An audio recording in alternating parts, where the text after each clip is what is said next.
Good afternoon. Welcome to the Public Works Committee meeting for Monday, April the 19th, 2021. I'd like to call the meeting to order. Members of the public are advised that our meetings are webcast live by the City of Hamilton and temporarily archived on the city's website. As well, a reminder that all electronic devices are to be switched to a non-audible function during committee meetings, and members are reminded of the 5-minute time limit, which will be adhered to during this meeting. Members can submit another request to speak if they require more time to ask questions or make comments. And I'll now commence with the roll call. Councillor Collins. Present. Good afternoon. Good afternoon. Councillor Danko. I see you. I'm present. Thank you. There you are. Councillor Farr. Good afternoon. Good afternoon. Councillor Ferguson. Welcome. And welcome to you. Councillor Jackson. Madam Chair, Ward 6 has joined you. That's wonderful. Councillor Marula. Good afternoon, Madam Chair. Present. Good afternoon, Councillor Marula. Councillor Nan. Good afternoon, Chair Vanderbeek. I'm present. Thank you. Good afternoon. Councillor Pauls. I'm here. Thank you, Madam Chair. Thank you. Councillor Pearson. Present, Madam Chairman. Thank you. Thank you. And Councillor Whitehead is on a leave of absence. Madam Clerk, are there any changes to the agenda? Yes, Madam Chair, we have 2 changes to the agenda. We have an added registered delegation, Michael Renshaw, for item 9.2 on the agenda, which is the proposed permanent closure and sale of a portion of public unassumed alleyway abutting 63 New Street.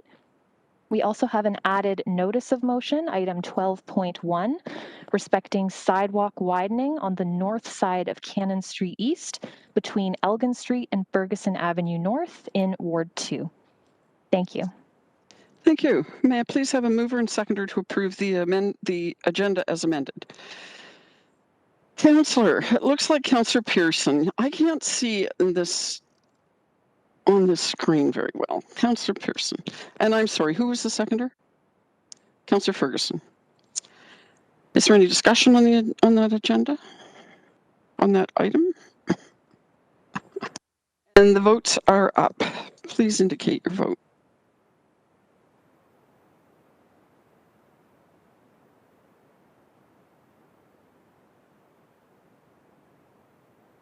Thank you, and that carries.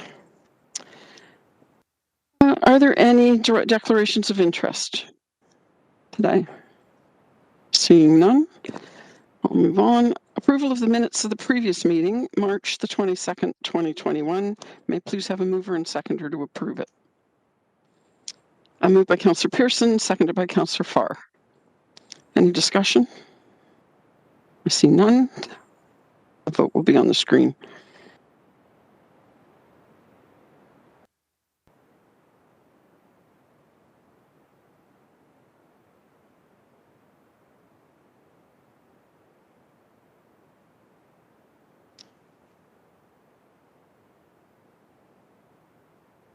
Councillor Danko?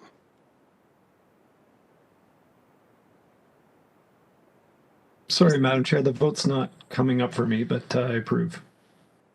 So did you hear that, Madam Clerk? Terrific. And that carries unanimously. Thank you.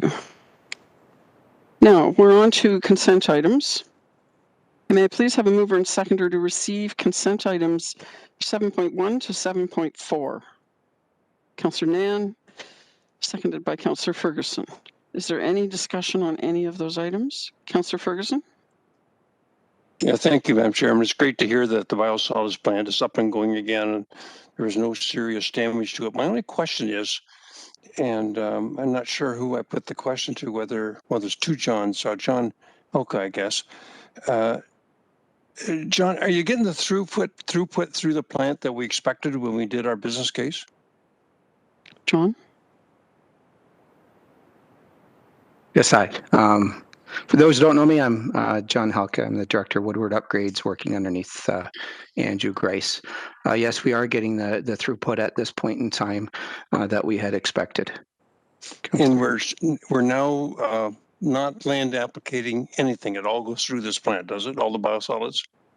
Through you, Madam Chair, yes, we do. Perfect. Everything is through Thank you HCF. and welcome. Thank you and welcome. Thank you. Thank you. Councillor Jackson, you have the floor. Thanks, Madam Chair. Mine's just on 7.3. I don't know if Director Murdoch has joined us or his manager, Caleb Gibbons. This is about the Emerald Ash Borer Management Plan. Madam Chair, who would have thought a few years ago when council was told about this emerald ash borer beetle bug that had hit our city along with other cities in Ontario, that the infestation would be enormous and to a huge, quite frankly, unbelievable degree. So we had to do what we did to remove. I just want to check in with staff. I believe now after about a 10-year plan, is it? I want to know if it's concluded. I understand about 26,000 emerald ash trees that were infested have been removed. I want to know if they've all been replaced with brand new trees. And I think the staggering budget, so I got 4 questions. I hope Director Murdoch or Manager Gibbons is keeping track, please. And the last 4th question is staggering $26 million that councils of past and current had to set aside for the removal so that our entire tree canopy across the entire city wasn't ruined and diseased. So some indication from staff, all completed, kept within budget, 26,000 give or take were removed, all replaced. You get the general essence, Madam Chair, of what I want as an update, please. Thank you, Councillor Jackson. I see Director Murdoch is in the room. Good afternoon, members of committee. Craig Murdoch, Director of Environmental Services. Through you, Madam Chair, to answer your questions, Councillor Jackson, to date, the report that's before you is an annual report and it covers up to the end of last year, which is year 8 of 10 years. So the report you have before you also talks about looking forward and what we will be doing to complete this program. So to date, we have removed a little over 22,000 of the original 23,000 estimated trees. I see. So because of favorable pricing, we will be able to remove 26,000 trees by the end of the program, which would be the end of next year. What that has allowed us to do is remove all of the urban area trees and to remove suburban and rural trees. In the original program, rural trees weren't part of the program. So with the favorable pricing, we will be able to concentrate in the rural areas this year and next year. The other thing that we're doing is, as you pointed out, we will be replacing the trees tree for tree. So each tree that was removed will be replaced with a young tree. But because the exponential curve of the bug hit the trees so rapidly, we had to concentrate in the early years on removals and had to put a lot of the replacements on the back burner, so to speak. So this year and next year, we'll be concentrating on replacing all of the trees. So in the report, we indicated that we'll be replacing just over 26,000 trees, as well as 26,000 removals in total. So we will be coming in on budget. We're not asking for any additional funds. The funding that we will be getting next year will take us to the end of the program. And any costs or removals required after the end of the 10th year will be coming out of our annual operating budget.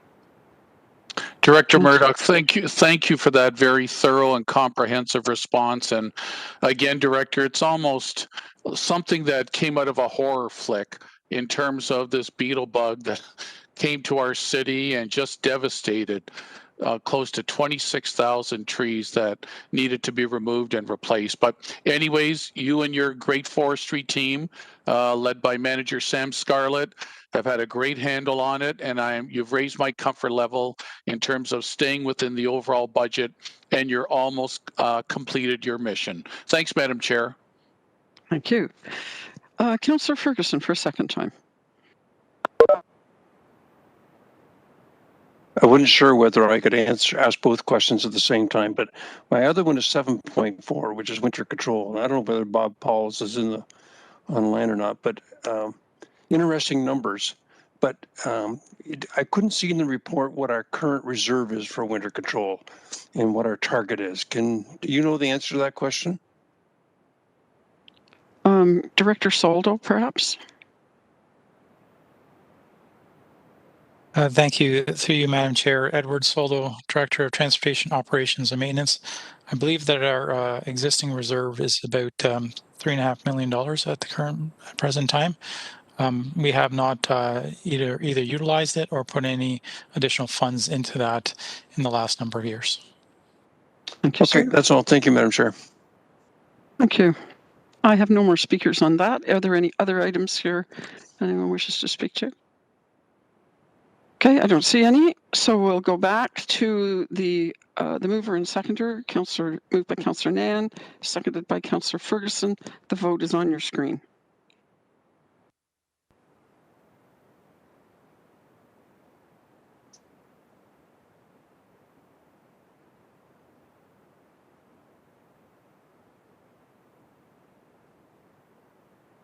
And that carries unanimously. Thank you. And the next item is 8.1, presentation on sidewalk snow clearing. It's an update, and it's on the outstanding business list. I'd like to call upon Edward Soldo, the Director of Transportation, Operations and Maintenance, to present. Edward?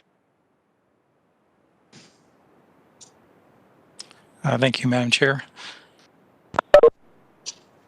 Just bear with me.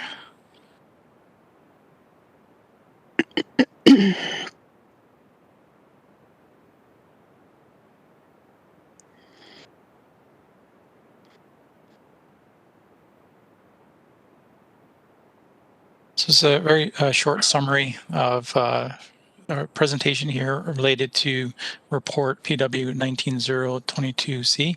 As committee may recall, this item was referred back to Public Works to discuss as a level of service enhancement through the budget process earlier this year.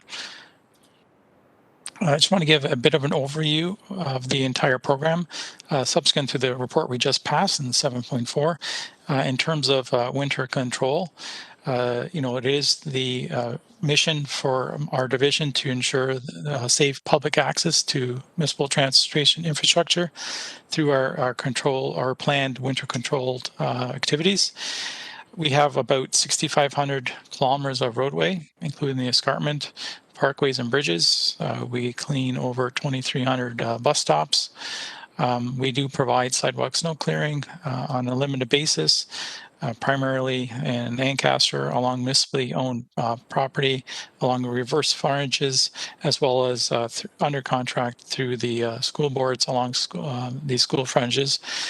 Our operating budget in 2021 was $33.7 million. Key to the overall winter control program is our number of activities such as our winter road patrol, where we monitor the condition for snow and ice. We do anti-icing and de-icing, obviously snow plowing, snow removal and disposal. That is actually a very costly endeavor and something that we do when we have large volumes of snow. Sidewalk snow clearing, as I indicated, as well as snow storage site maintenance. In terms of the winter sidewalk snow clearing, our existing current level of service, the city maintains our roadways as per Ontario Regulation 239-02, the minimum maintenance standards for municipal highways underneath Municipal Act.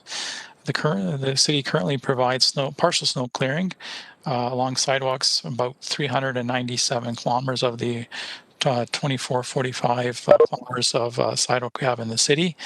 And our response standard is 24 hours after end of the winter event. The end of the winter event is not when the last snowflake comes down, but it's when you can actually get to cleaning the snow. So if we have a winter blowing event, we would still consider ourselves to be within the event itself. As committee also understands that we have bylaw number 03296, which requires every occupant or owner to clean within 24 hours after the completion of the winter storm event, their sidewalks as well. So to remove them from along sidewalks abutting the highways on their own property. As well, through here at the city, in being coordinated through our Health and Safety Communities Department. We have the Snow Angels program. This program allows for or involves the recruitment of volunteers to clear snow on sidewalks, walkways, driveways, entrances left by snowplows for eligible seniors and individuals with disabilities. So that's a bit of an overview of the existing levels of service. Through the report that you have before you today, staff have gone back and provided a number of various options in terms of enhancements to the level of service for sidewalks. The base scenario is our existing level of service, which provides for snow clearing along 397 lane kilometers of sidewalk. Scenario 2, we've broken it down into a scenario where we look at potentially providing enhanced level of service for sidewalks along transit routes, basically. That would be the network that we'd be looking at. That would add an additional 783 kilometers of sidewalk to those being cleared in scenario number 1. We looked at it from 2 perspectives, with a level of service where it would remain snowpacked condition and the potential application of de-icing where required. That cost would be about $4.44 million in addition to, all in cost. We also looked at a level of service where we would get down to the bare sidewalk itself. That would require the application of salt, and that cost is $4.83 million. The other scenario we looked at was scenario 3, where we would clean all sidewalks throughout the city itself. And we also broke that down into the 2 service levels, one being the snowpack. The total cost for the program would be $8.07 million. And the second service level would be the application of salt down to the bare pavement. Total cost for that program would be $9.07 million. So the purpose of this report is to provide council with the background in terms of how we develop the costs and also the various service levels themselves. As indicated previously as part of our budget presentation, to undertake this level of service enhancements in the future, we'd be looking for a determination from council on an approved level of service. We would be then going out to tender and getting costs from the contractors to deliver whatever level of service that committee and council had agreed to, have approved. We would be looking at a turnkey tender. Really, it's an outcome-based contract where we'd be hiring outside contractors to provide the equipment, the materials, and the staging yards. And we would undertake the retention of a consultant to develop the routes that would be required as part of that tender. We'd be looking to release that tender in the next 3 to 4 months, and then report back to council with finalized costs in the fall of 2021, so that we can have those tender costs be incorporated into the 2022 operating budget. It does require a significant lead time, so if we were to make a decision now and go out to tender, the earliest that we can actually implement this level of service enhancement would be the winter of 2022, which would be the November of 2022. So that is an overview of the report itself, and I'll refer this matter back to the chair. Thank you, sir. I do have a speakers list. First, Councillor Nan, and then Councillor Jackson. Councillor Nan, the floor is yours. Thank you, through you, Chair Vanderbeek, to staff. Just a couple of clarifying questions on what's been presented to us. First of all, thank you, Ed, for the overview. In the scenario breakdowns that you just overviewed, in, I guess, scenario 1 is the existing service level, scenario 2 being priority roads 1 and 2A with a service level of snowpack, and then scenario 2 service level 2B would be activation after accumulation of 5 centimeters, and then bare concrete with application of salt, and scenario 3 being all city roadways with the same 2 service level distinctions. What's the difference between de-icing material application and application of salt, and what are the climate implications of the 2? Thank you. Thank you, Chair. Thank you. Through the chair to the councillor. In the first scenario where the surface level is snowpack, when the sidewalk plow goes by, it won't be scraping down to concrete. And what we would do is we'd go by, there would be an expectation underneath the bylaw that residents would go out and clean the remainder of the snow to bare pavement, as the bylaw would still be in force in effect. The city has to deal with slippery conditions. So if, say, the snow melted and then it refroze later on, we'd come back and deal with those conditions and put some de-icing material down in those locations, similar to when we have a roadway and it ices over. So we'd be only doing that in certain areas using sand and salt. It wouldn't be a straight application of salt. It's a much lower mix of salt inside that mix itself. Thank you. So through you, Chair, what I heard is it's more of a as needed basis versus a service level that just puts that into operation regardless of the conditions, correct? That's correct, Councillor. Okay. And then if I could, through Chair to you, Director Saldo, from your analysis of all of the consultation that's taken place. I think she's frozen. Residents across. She's lost her internet. Me? Hello? Hello? Councillor Nan, can you hear me? Councillor Yes, Nan? I can hear you. Can you hear me? I can. Could you turn your video off? It might help. We lost you. Hi, can you hear me now? I can hear you now. So I'm afraid you're going to have to go back to the beginning of that question. No worries. I apologize. I know that there's been some issues in these blocks recently with internet connection. So back to what I was saying. Hopefully it's nice and clear now. Director Saldo, based on the consultation, the extensive engagement as well from residents on this issue over the last year and a half, how would you describe who is most negatively impacted by sidewalk snow removal being so inconsistent and not being provided as a service by the city? Director?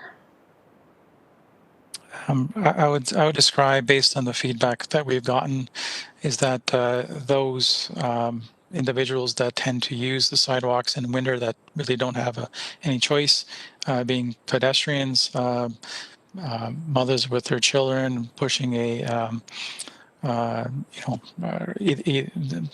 if they're mothers with children, people with disabilities, people that have accessibility issues.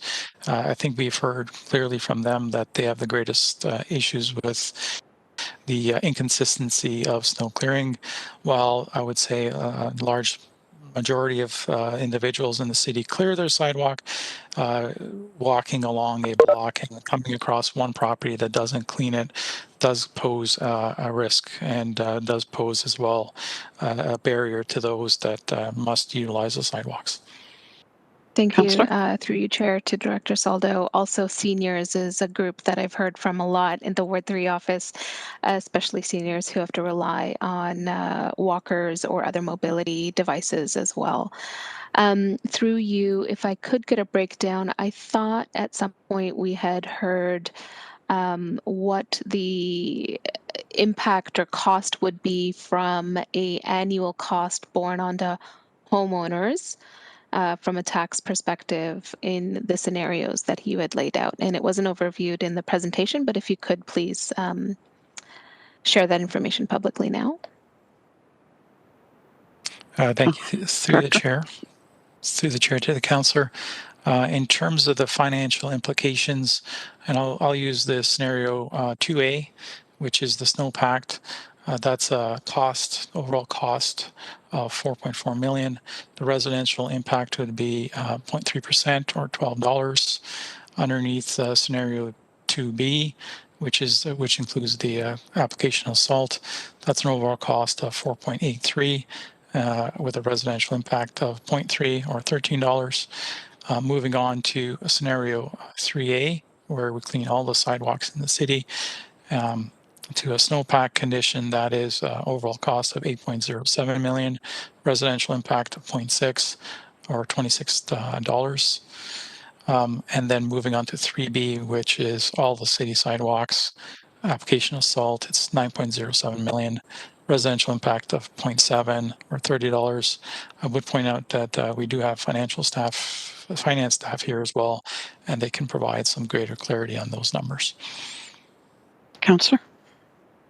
Thank you. And I think when the time is appropriate, Chair Vanderbeek, no further questions at this time, but I am prepared to not delay any further decisions on this. I think it's imperative as a municipality whose motto is to be the best place to raise a child and age successfully that we take into consideration all the recommendations that have come forward, not only in the age-friendly report and our work around becoming a city that is understanding of the fact that we have the largest concentration per capita of residents with disabilities, that we can't let this matter go another year without a decision. Our bylaw isn't working consistently. It's not just about one household on a block.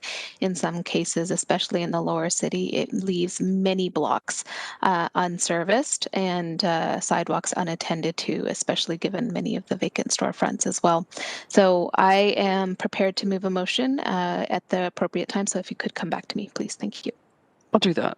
Probably at the report time rather than the presentation. Thank you. Okay. All right. Thank you. And I have Councillor Jackson. The floor is yours.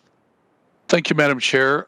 Director Soldo, thank you for the update. I must admit now, the numbers you presented today, Director, are different than the package I kept from our 2021 budget that we just recently overall approved, the 2.1% increase.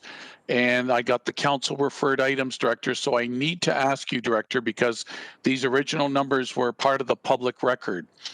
Option 1, the existing service, basically showing 2.1 million, but option 2, priority 1 and 2A roadways, Madam Chair, Director, you showed back then 1.78 million. Today you're saying 4.4 million. And option 3, citywide roadways, back then, during the budget months ago, you showed 3.78 million. Today you're showing over 8 million. Madam Chair, through you, can the Director reconcile, please? Director Soldo.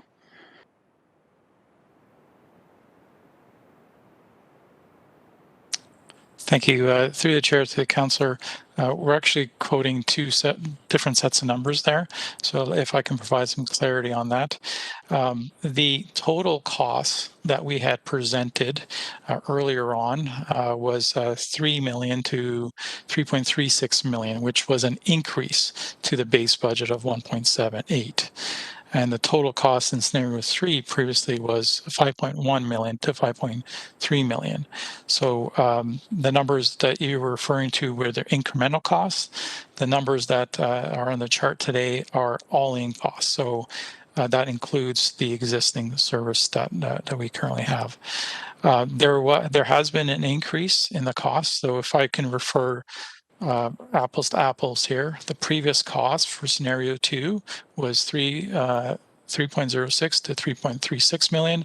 That cost has now gone to $4.4 million. The previous cost for scenario 3 was 5.11 to 5.36, and that cost now is at $8 million. So there's just a difference of how these numbers are being portrayed. These are all-in costs, including the base, not the incremental cost.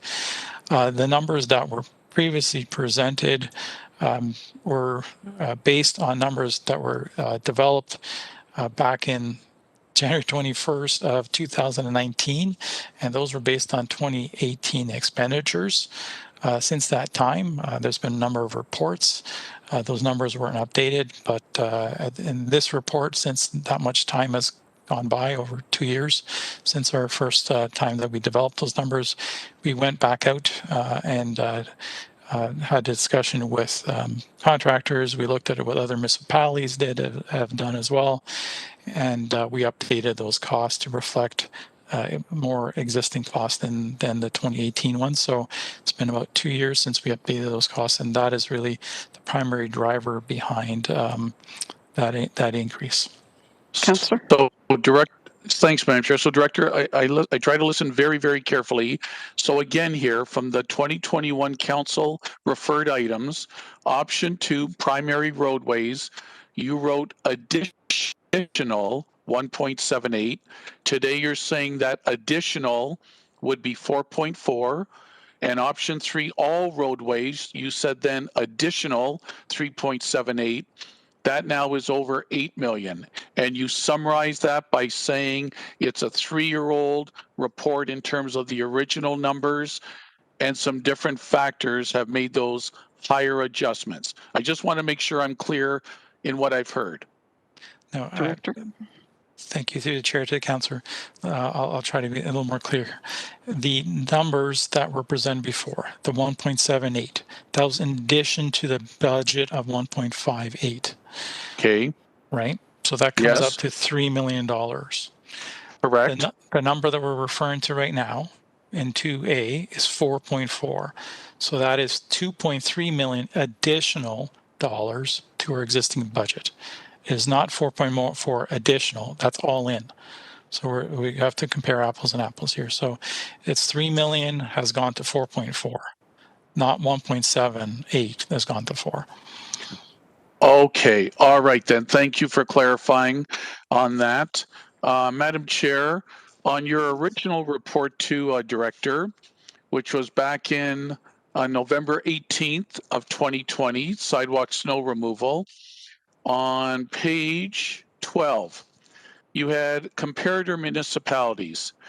Some are not doing it, some are partial, some are complete.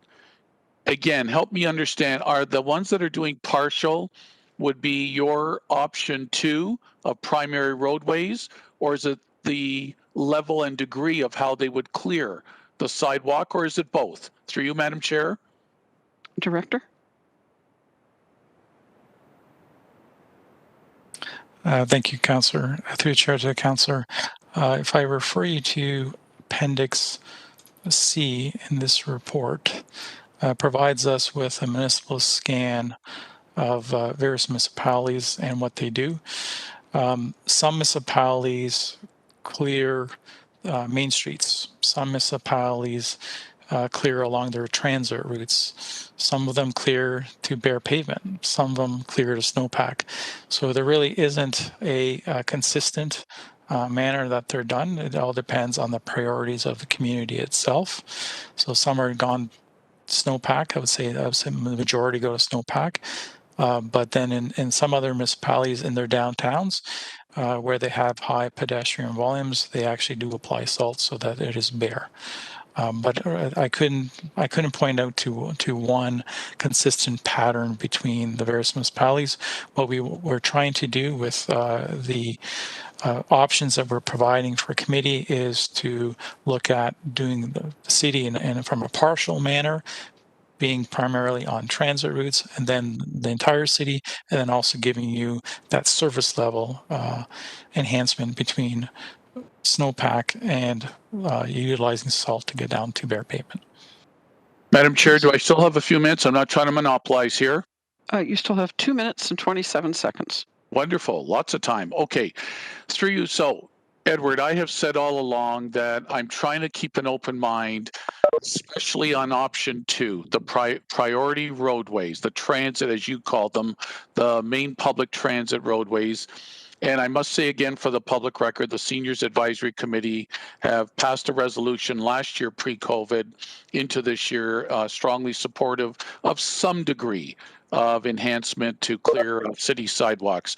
So I need to get clear, Director Soldo, if hypothetically committee and council approve the priority roadways, that means in front of that commercial plaza, where the commercial plaza would have had their superintendents, their property managers clearing the city sidewalks, we will now be doing that if that's on a corner of 2 main arteries, if you will, an Upper Gauge and Mohawk, whatever the case might be. Is that correct? Through you, Madam Chair?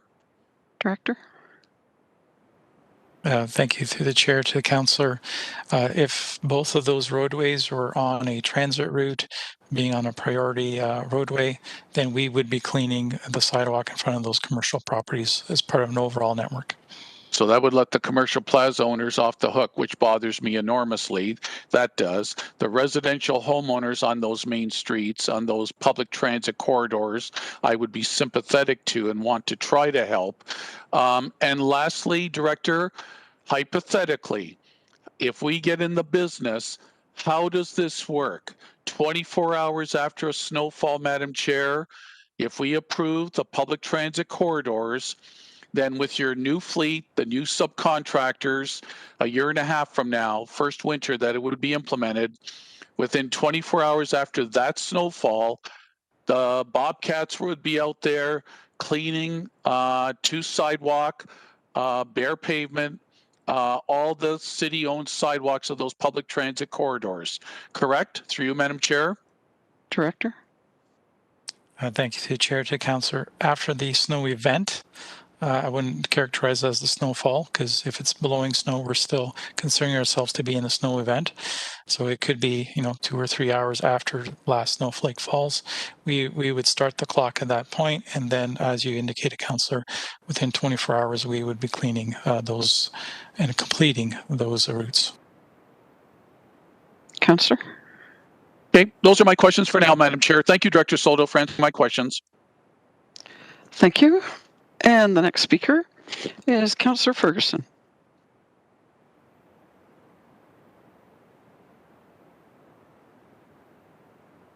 Yeah. You hear me okay now? I can hear you fine. Perfect.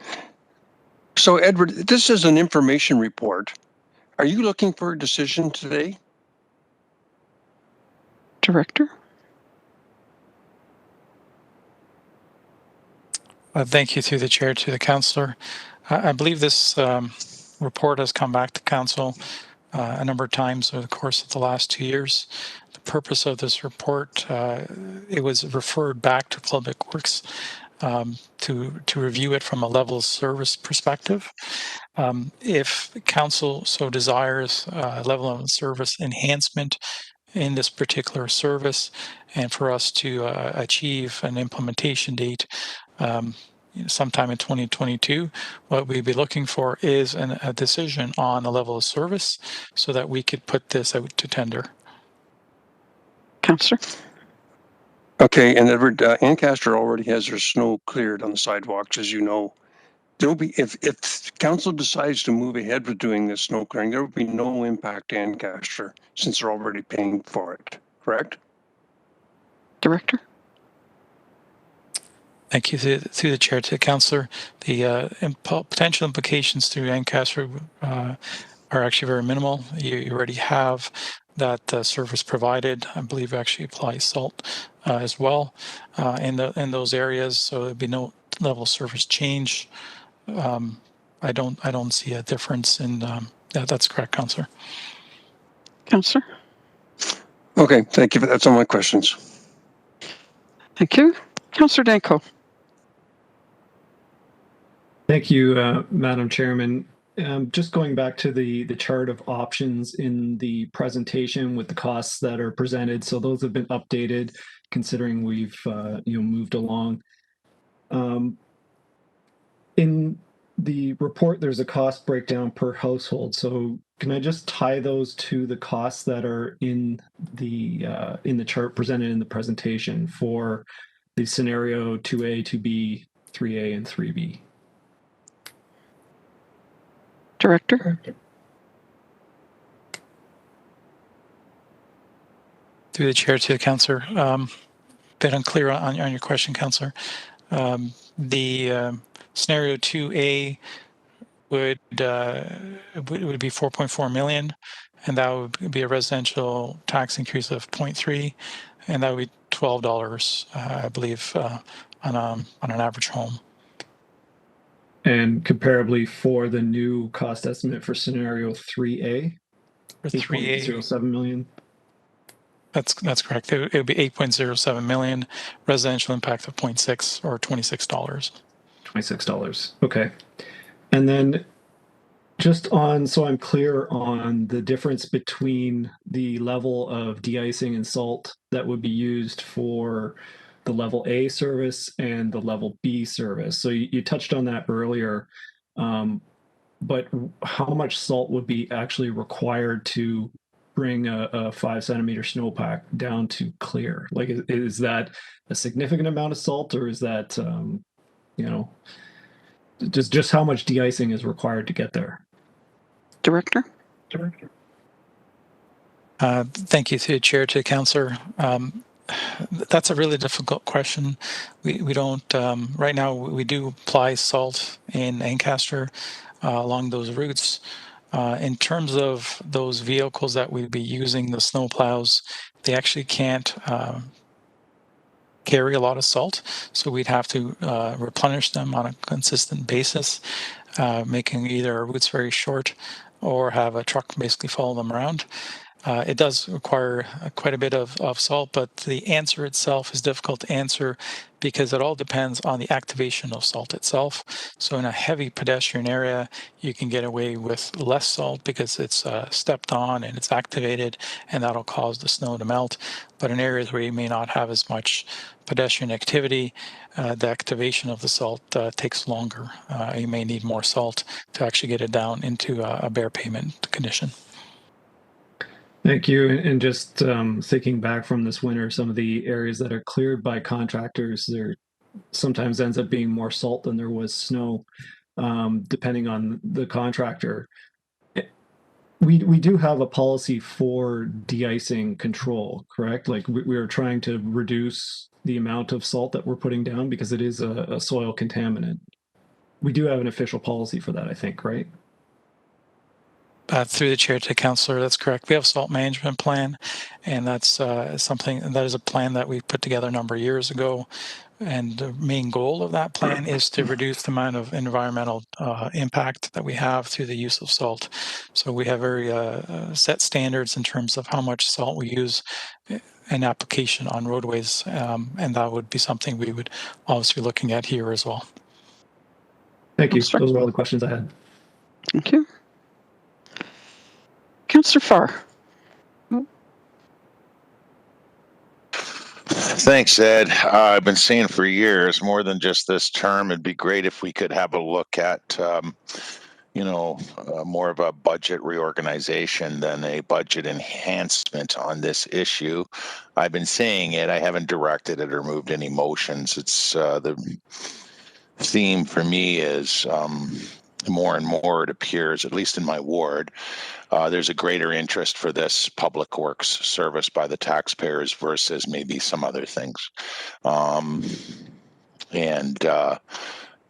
don't know if an enhanced or if a reorg would be all that difficult, particularly if we were looking at 2 or 2B. I say this not as an expert, but if we let grass grow another inch, if we didn't trim as much, if we went with rain gardens versus floral gardens. These are just examples. There are hundreds and hundreds in the public works budget that are traditionally not really debated and if anything enhanced due to inflation on an annual basis. And these are priorities. I get it. And in a lot of cases, they're priorities for all of us. But I wonder if there's not some areas where we could find the money within the existing budget. Anyway, that's just a little commentary. I just want to get more clear on Councillor Ferguson's question because we do only have an info report here today. We have one councillor, the first one that spoke, wishing to move a motion today. And you didn't actually say the words, but it sounded like in your response to Councillor Ferguson, Ed, that if we want to move more quickly, a decision needs to be made today, though we don't have recommendations. Council or Public Works Committee choose, 1, 2, or 3. Through you, Chair. Director?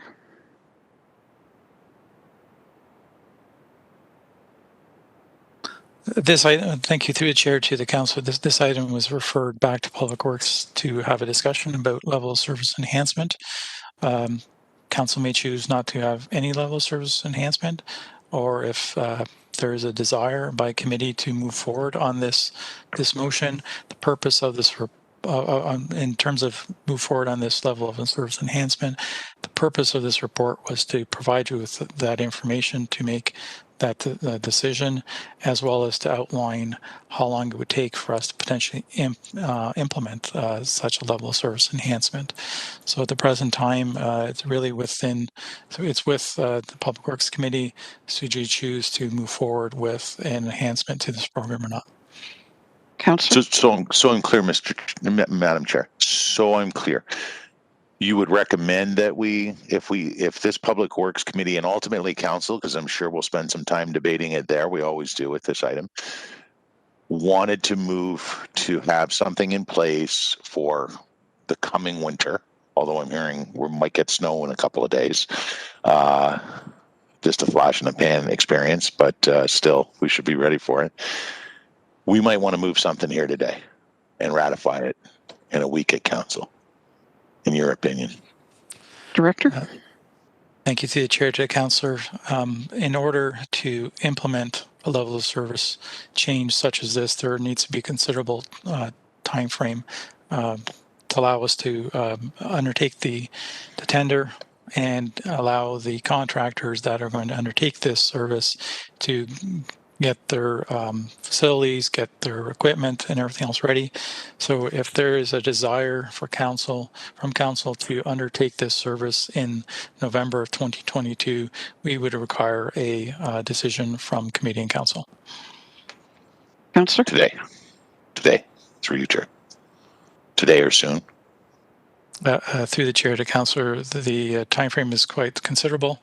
The longer it gets pushed back, the less opportunity we would have to implement it for November 2022. So a motion during the 21 budget won't, that takes November 22 out of play. If the motion that's about to be moved here today by Councillor Nan went during the budget process, as the information report alludes, you wouldn't be able to make that November 2022 date. Is that what I'm hearing? That's correct, Councillor. Gotcha. If we need to do route development, put out a tender. If we delay this to the 2022 budget deliberations, that would not give us sufficient time to implement. Thank you very much, Ed. We're going to have something on the floor, Madam Chair, so we'll have a vote. Hopefully we get to debate it again at Council, and at that point, I'll offer my thoughts on more thoroughly on the matter. So thank you very much. Thank you. And next on the speaker's list is Councillor Pearson. Thank you, Madam Chair, and certainly thank you to all the previous speakers and Ed, the presentation. I just wanted to ask a couple of questions. So you've mentioned the timelines because this was an issue that we raised at budget time. I mean, there's going to be a major time lag for all of the sidewalks to be cleared in the city of Hamilton. It's not going to be a matter of the roads where they'll be done within, 24 hours of a snowstorm. Are you anticipating there's going to be enough crews, depending on the option we pick, that we're going to be able to have all of the sidewalks cleared within a certain time? Edward? Thank you to the Chair, to Councillor. This service would be contracted out. Currently, we have staff that clear the roadways. We have staff that once they're clearing the roadways, they get to clearing potentially some of our own sidewalks. We have some crews that are brought in as contractors for our own sidewalks as well. And then they do bus stops. In this model that we've presented to you, we would hire a separate contractor to clean all the sidewalks concurrently with us cleaning the roadway itself. So our goal would be to finish cleaning the sidewalks within 24 hours of the end of the snow event. Okay, thank you for that. And so I know, as I read the report earlier, it's going to be the level of clearing too. So whether you use bare pavement, bare concrete, or whatever. So what's anticipated in the well, I guess it has 5 centimeters. But what is the directives going to be as far as how clear we're going to clear the sidewalks? Edward? Like, is it going to be bare pavement?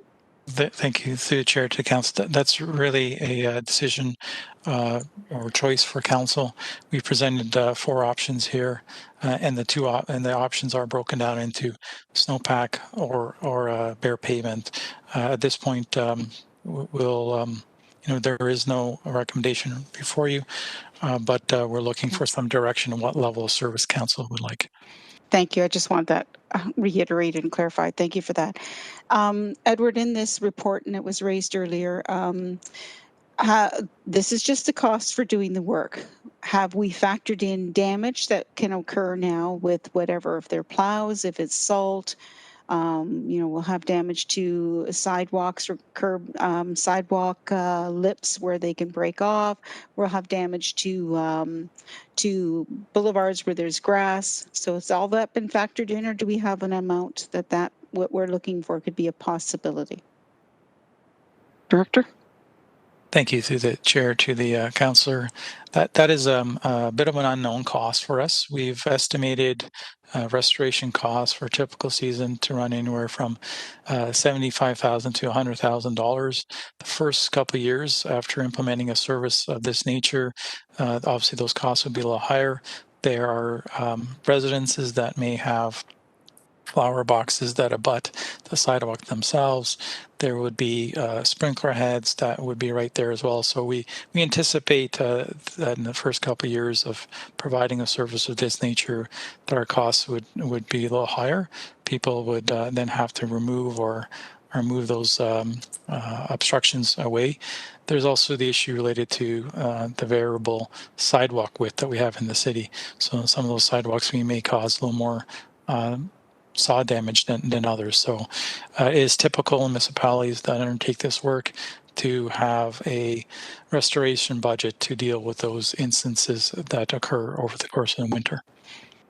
Okay, thank you for that. Just making notes because I'm kind of sitting on the fence of this right now. I was leaning to the possibility of the major route. So let me go back to pre-amalgamation. Pre-amalgamation, I think all the regional roads were plowed, and I believe they were plowed by the city of Hamilton. So that would have been highway number 8, Barton Street, King Street. Those were the roads that were plowed. But this is more encompassing, correct? This is transit routes as well, so they can be cross streets. Director? Thank you. Through the chair to councillor, I may need to draw on the historical context from Mr. Pauls here. I believe the ones that we're proposing here in the report itself are all the transit routes, which are, some of them are on arterials, some are on collectors.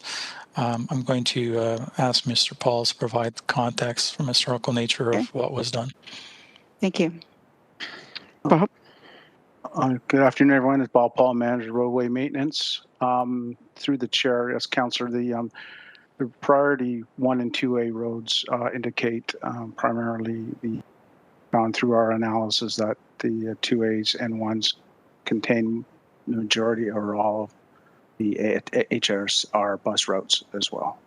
So that will cover off major sidewalks and well as the bus routes and bus stops. Gotcha. Okay, thank you for that. And Edward, just lastly, I think you stated, cost 0.2, 0.3, 0.6%, being recognizing an increase of, $12, $13, $26. That's on an average assessed home, which in our budget this year was $380,000. So it would go up exponentially as the assessments increase on properties, correct? I'm going to defer this question to Mr. Brian McMullen. He's on the line. Brian. Good afternoon, councillors. Through the chair, Brian McMullen, Director of Financial Planning, Administration and Policy in the Corporate Services Department. Yes, councillor, you're correct. So that's going to be on the levy. So the amount of that charge will depend on your assessment. Okay, so I just want to be sure that that's also factored in as we're weighing this this decision and discussion out. Thank you for that. Thank you for the answers, everyone. Thank you. Councillor Pauls, you have the floor. Thank you. Thank you, Director Edwards-Aldo. Can I ask a question? If we were just to think about this last winter that we just had, how many times we would use the contractor to do the work? Director? Thank you. Through the chair to the councillor. We did have a number of snowfall events this year.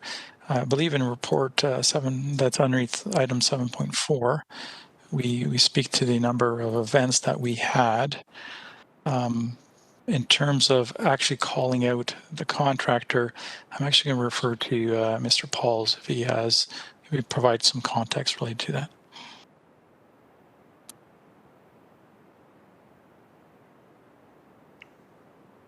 Manager? Through the chair, just referring to my report of earlier, we looked at an excavation of 26 and take the 2020 winter season. So it would have been, without having the statistics directly in front of me, I would say we would have been activated at 25 to 26 times in this 2020 season. Councillor? It didn't seem like we had a winter this year, did we? But I guess 26 times you're saying in this past winter? That would have been 20, through the chair, that would have been 26 different activations depending on the event itself. I mean, you take February of this year, we were out, 10 days straight with major activation. These are just 2020 stats I'm providing on this last report. Right. I know this year my husband was a snow angel and so was I. I loved it. I loved going to people's home and shoveling. It was great. It was really good. I loved it. But anyways, my other questions I want to ask. I was looking at the cost and Director Soldo. The previous cost for number 3, it said it was $5.11 to $5.36, and presently it's $8.07. If it went up that much just in a year and a half, do you think, what is your perception of going up every couple of years until once we provide the service, it will keep rising up? What is your perception there? Director?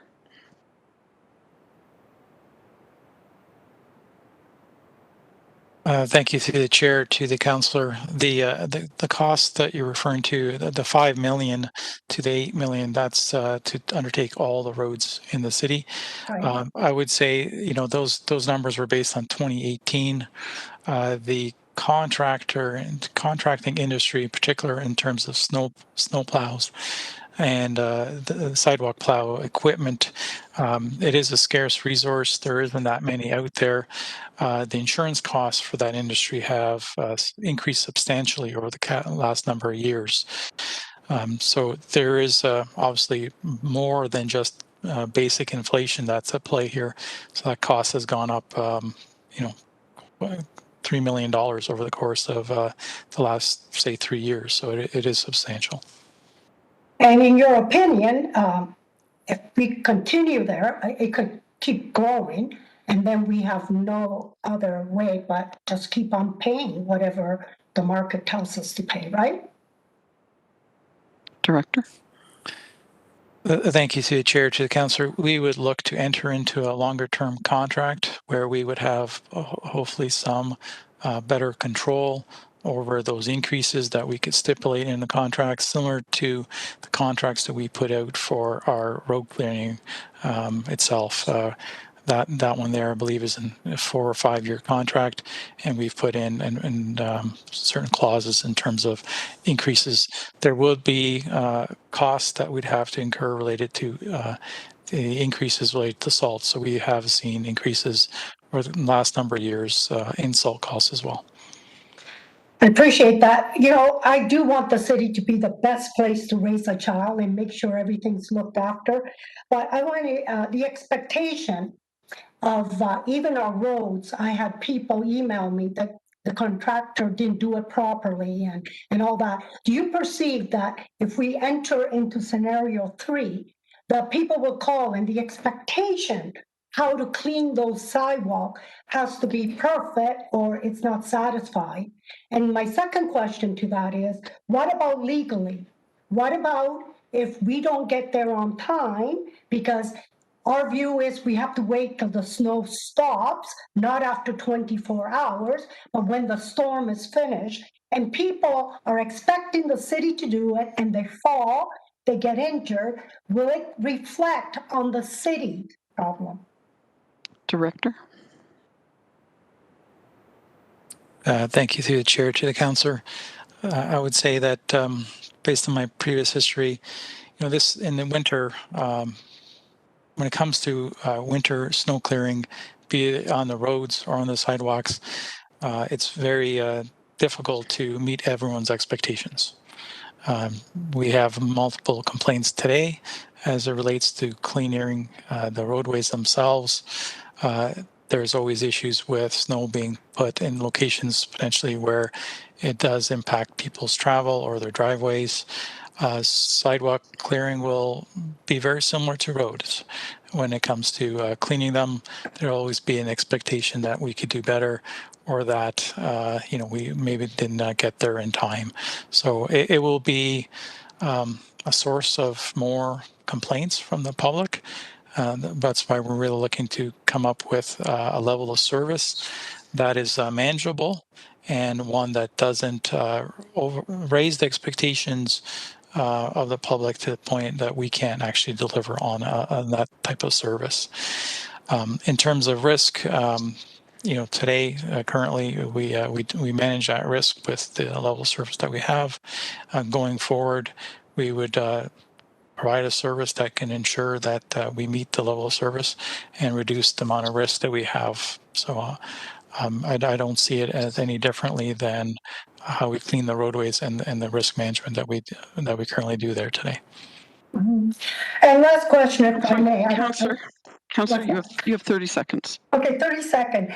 Is it a as-need basis for the contractor, or is it only all the time? We would have to pay like a scenario 3, $30 every homeowners, and then no matter what, whether there's snowfalls or not. Is it a as-need basis? We hire them or not? Director? Thank you through the chair to councillor. It's not on an as-needed basis. We would enter into a contract with the contractor, and they would be on standby to respond to any activation through the course of the winter. So if we have a light winter, we would be paying standby costs. If there's a heavy winter, we'd be paying the further activation time on top of that standby. Thank you, Director. Thank you. Councillor Marula, the floor is yours. Thank you, Madam Chair. Edward, well, with respect to expectations, and I'm glad that Councillor Paul's brought expectations up, because I think that's going to be the crux of the problem here. This is being sold to the community. I don't believe they understand what's being sold to them.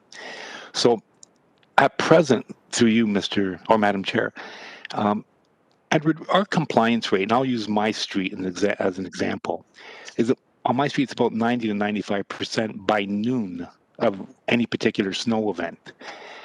And what's being proposed is that snow on the sidewalk, once 5 centimeters falls, then this is activated and the sidewalks will be cleared. Is that correct? Director? Through the chair to the councillor, depending on the level of service, either being snowpack or application of salt down to bare. So they would both be activated at 5 centimeters. It's just what is the final outcome Right. on the sidewalk itself. Okay. So through you, Madam Chair, what happens if when we have 1, 2, or 3 centimeters of snow, what happens in that situation? Director? Thank you through the chair to councillor. As it would be based on a activation trigger of 5 centimeters. If it's 1, 2, 3, or 4 centimeters, we would not be activating the service itself. Okay. Right. So I think there are a number of people out there, the vast majority, that believe we're debating this issue. and they're going to be able to throw away their shovel and never touch sidewalk snow again. That is absolutely false. In fact, you're going to probably have more snow to leave or to remove, particularly at the entrance of the driveway. And now we're going to have plows going down the sidewalk, and that snow is going to be separated and adding to the pile in front of the driveway that the plows on the road are creating. So before we sign on the dotted line and increasing taxes in the middle of a global pandemic, promising something we can't deliver, maybe we should study it a little bit. Perhaps we should understand that this is being sold to this community under false pretense, which is very sad. Because I know I remove the snow the moment I get up in the morning, 100% of the times, even when 5 centimeters doesn't fall. So my frustration on this is that if the public is being deceived, and then once the program is activated and it's not messaged properly, we're creating a powder keg that obviously you're going to have to deal with. As you know, I'm retiring. But more importantly, I can't support something that deceives the people that elected us. And nor should you. So before we sign on a dotted line, know what you're signing for. I appreciate your time. Thank you. Thank you. Councillor Collins. Thanks, Madam Chairman. I really don't have any questions. I won't be supporting this for the reasons I've stated in the past, especially related to the cost, as has been mentioned by several other speakers. It's just not a service we can afford at this point in time. And I think by separating the city into certain streets, we're starting to create the haves and the have-nots. And you know, I also have big parts of Stony Creek that don't have sidewalks. And so, you know, going down the road of sidewalk clearing, we'd essentially be charging, you know, people in certain neighborhoods and streets who don't have sidewalks for snow clearing activities in other parts of the area. As Councillor Marula referenced, you know, we already have significant compliance, and we're essentially, you know, letting people off the hook in terms of, you know, making them through our current bylaw system clear what is their responsibility, especially in this instance, I think, as is being proposed in the commercial areas where we have significant compliance, and where we don't, we have the bylaws to deal with it. So I'm not interested in adding to the budget pressures that this is going to create and add to. And so I'd like to be recorded as opposed. And if this motion does not have sufficient support, I'd be prepared to move to receive the report at the appropriate time. Thank you. I have a second speaker, second-time speaker, Councillor Jackson. The floor is yours, sir. Thanks, Madam Chair.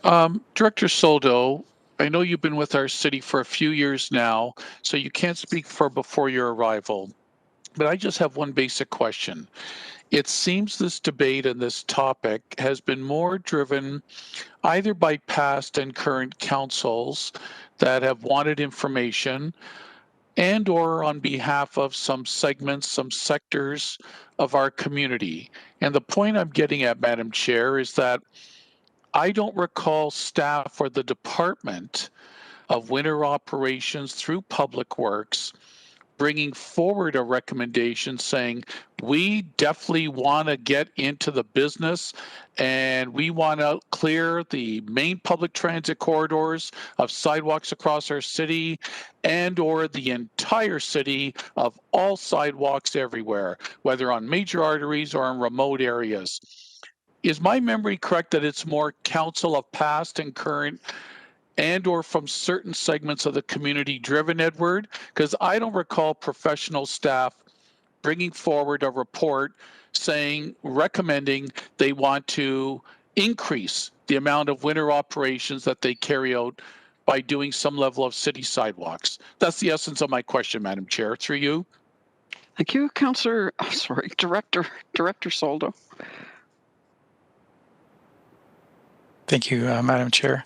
I believe in the past, There's been something like 17 reports on this matter, and I believe those reports are always in response to requests for information from council on how much this level of service enhancement would cost. Thank you, Director. That confirms my memory recollection accurately. Thank you, Madam Chair. Thanks, Director. Thank you.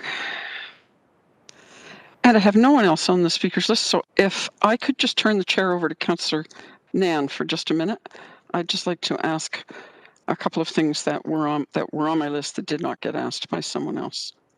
Councillor Nan? The floor is yours. Thank you.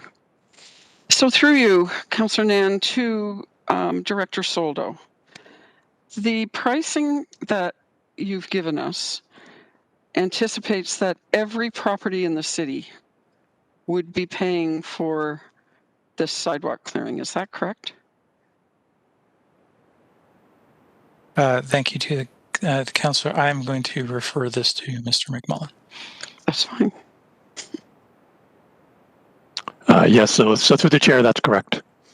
So that would include the rural areas where there are no sidewalks and the areas in the city where there are no sidewalks. No one's proposing that this is area rated in any way. Yes? Yeah, so through the chair, correct. Yeah, it would be it's proposed as a general levy charge. Thank you.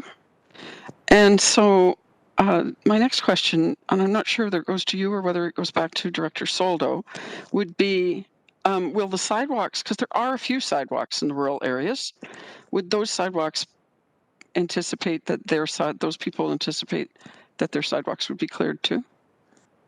For instance, Freelton has some sidewalks. Greensville has some sidewalks. Those are in the rural areas. Will they be cleared, Director?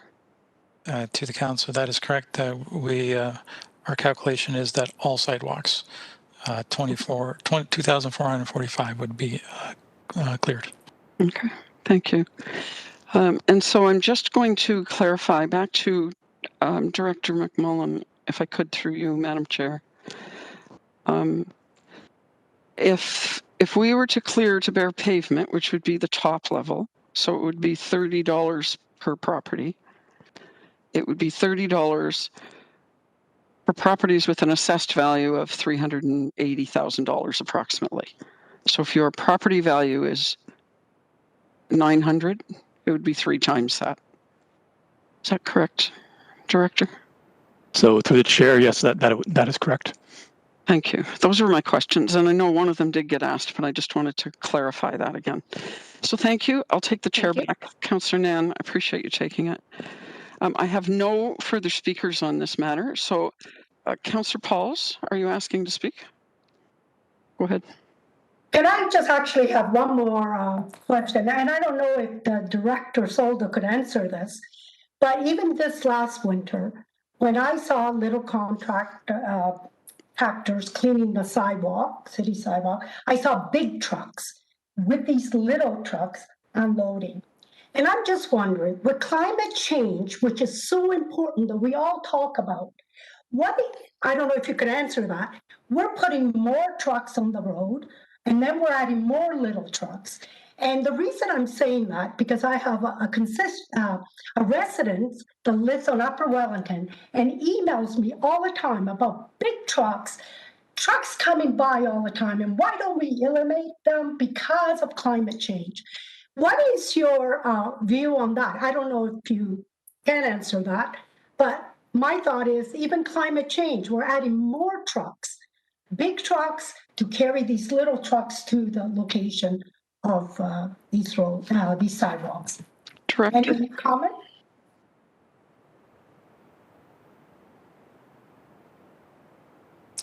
From an operational perspective, the sidewalk snowplows, they do have their routes, and based on the need for potential replenishment of either sand or salt, they may need someone. They need another truck to actually provide that supply and follow them around. So there is I guess a cost related to the increased need for more vehicles being on the roadway to deliver this service. Councillor? And thank you for that answer. And I'm not against, I just need more information because we do want it. And I understand Councillor Nan that she wants to present a motion today, but we need more information. And I do want Hamilton to be the best place to raise a child and to grow old and enjoy Hamilton. So for me, I will be voting no till we get more information on this. Thank you. Thank you. Now I have no further speakers. So could I have a mover and a seconder? I have a mover and a seconder. Do I? No. Could I have a mover and seconder to receive the presentation, please? Moved by Councillor Pearson, seconded by Councillor Nan. And this is to receive the presentation for item 8.1.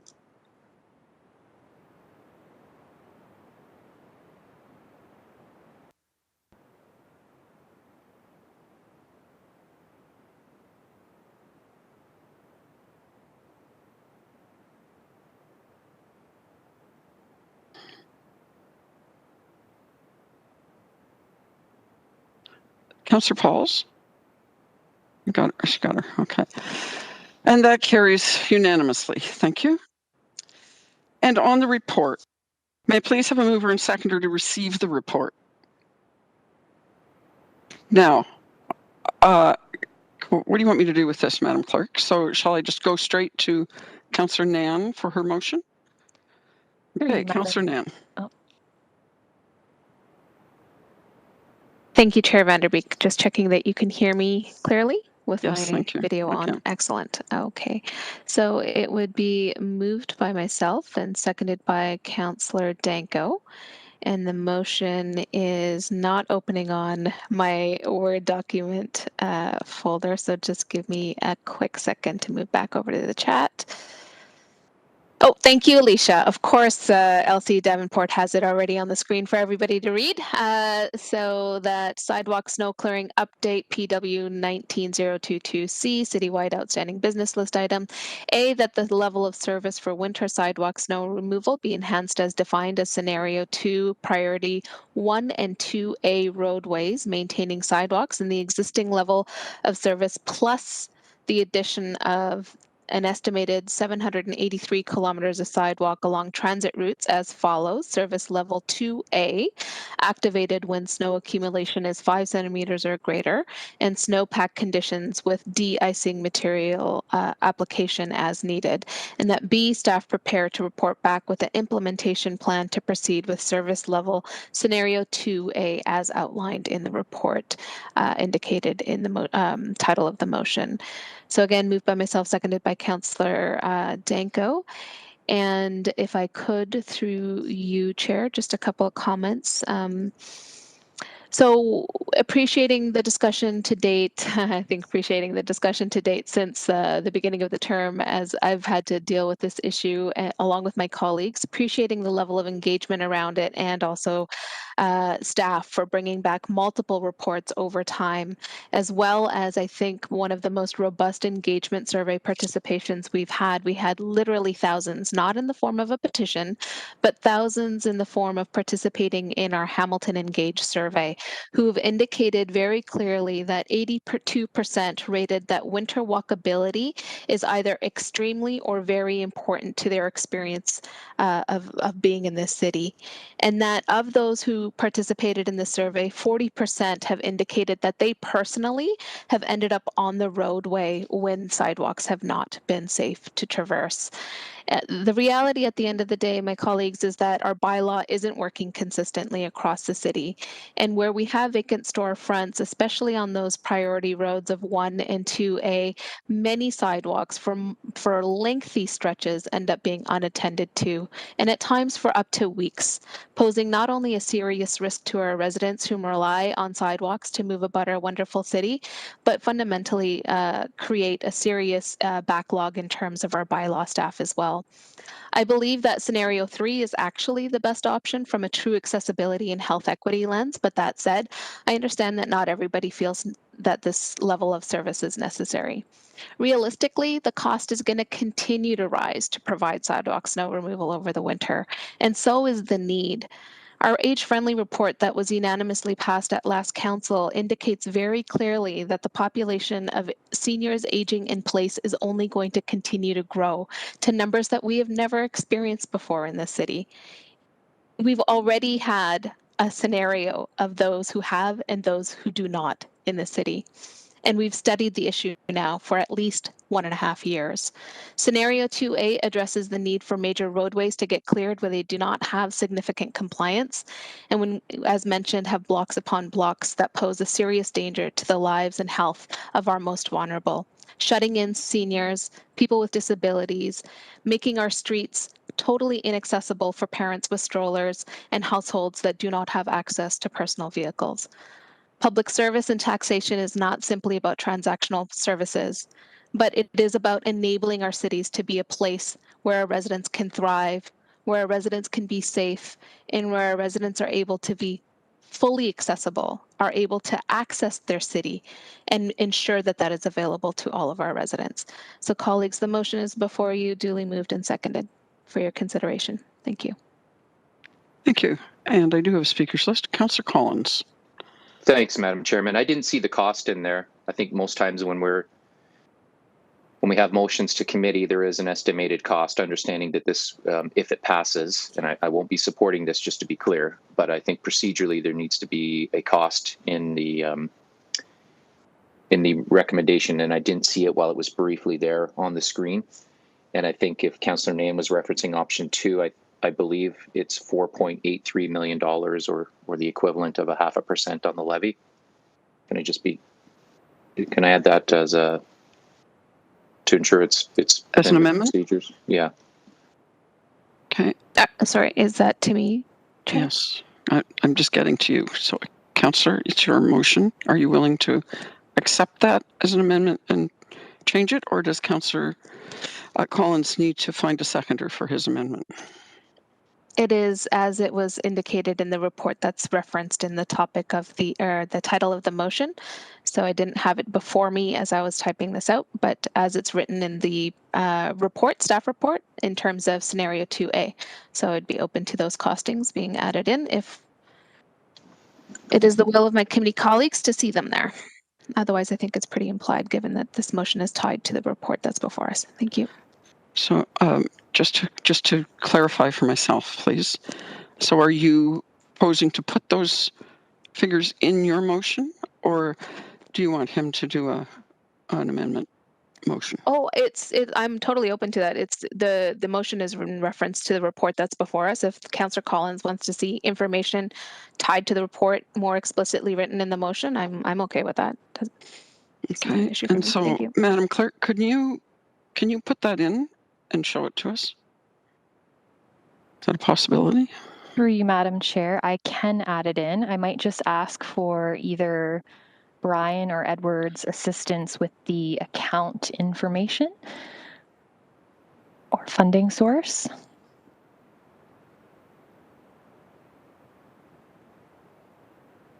Brian, can you help with that?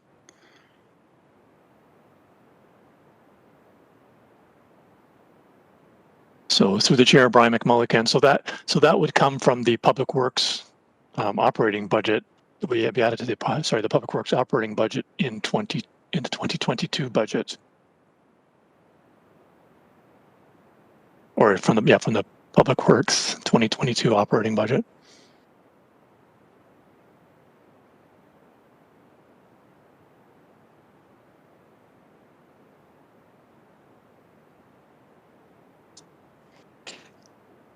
Councillor Collins, is that what you were looking for?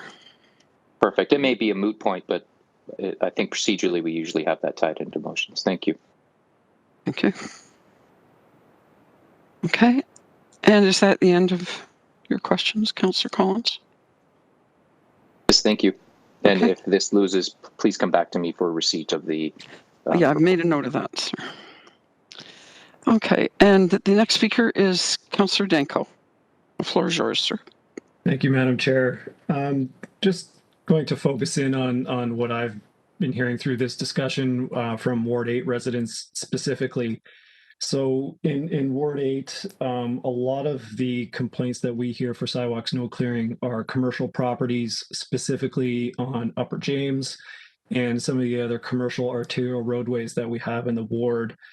And if I remember from previous discussions on this, there was a map of priority 1 and priority 2A roadways that we already clear. And maybe I could ask Director Soldo, proportionally, how much of those priority roadways are already cleared, whether that's transit stops or like areas on Garth where the houses are rear facing, so we're clearing those already, school properties, just a rough percentage wise perhaps of how much of those priority roadways were already responsible for clearing. Director Soldo. Thank you. Through the chair to Councillor. We clear about 16% of all sidewalks in the city. I don't have a breakdown of how much of those are on the priority ones, but of all the sidewalks, the 2,445 kilometers that we have, we clear about 397 kilometers of sidewalks, so that's about 16%. The motion before you would move to the transit corridors, so that would be 1,180, which includes the 397, so that percentage would go from 16% to 48%. Thank you. And just logistically, so my understanding right now is you have a contractor that clears, say, a transit stop or a school that we're responsible for with our contract with the school boards, or one of those rear-facing lots, or whatever the city property that we're responsible for on the priority roadways. Then they pick up and they float to the next location, which could be like 500 meters down the road, clear that, move to the next one. Whereas if we were to implement what's being proposed, they would basically just keep the blade down and drive the length of that street for whatever their service area is. Is that kind of what's anticipated from a logistics standpoint? Director? Thank you through the chair to the councillor. That's correct. Currently, we have a sidewalk plow that does those 397 kilometers of sidewalk, and then we have a contractor that goes and cleans the transit stops. So instead of going on the road, they would stay on the sidewalk and clean the sidewalk in between those transit stops. So would there also be efficiencies there in having one contractor versus having multiple contractors doing different responsibilities? Thank you through the chair to councillor. That's correct. We would want to consolidate the use of contractors, have this as an outcome-based contract. They would be responsible for both the sidewalk as well as the bus stop itself, so that we have continuity of service. And again, that's one of the complaints that I receive on a regular basis from Ward 8 residents is that, you know, this part of the sidewalk was cleared, but why did they not do the transit stop? Or the transit stop was done, but you didn't do this part, and when's that going to get done? So in this case, we would just do the whole thing end to end, and it would eliminate a lot of those inconsistencies between contractors if we have a single contractor responsible for a specific area.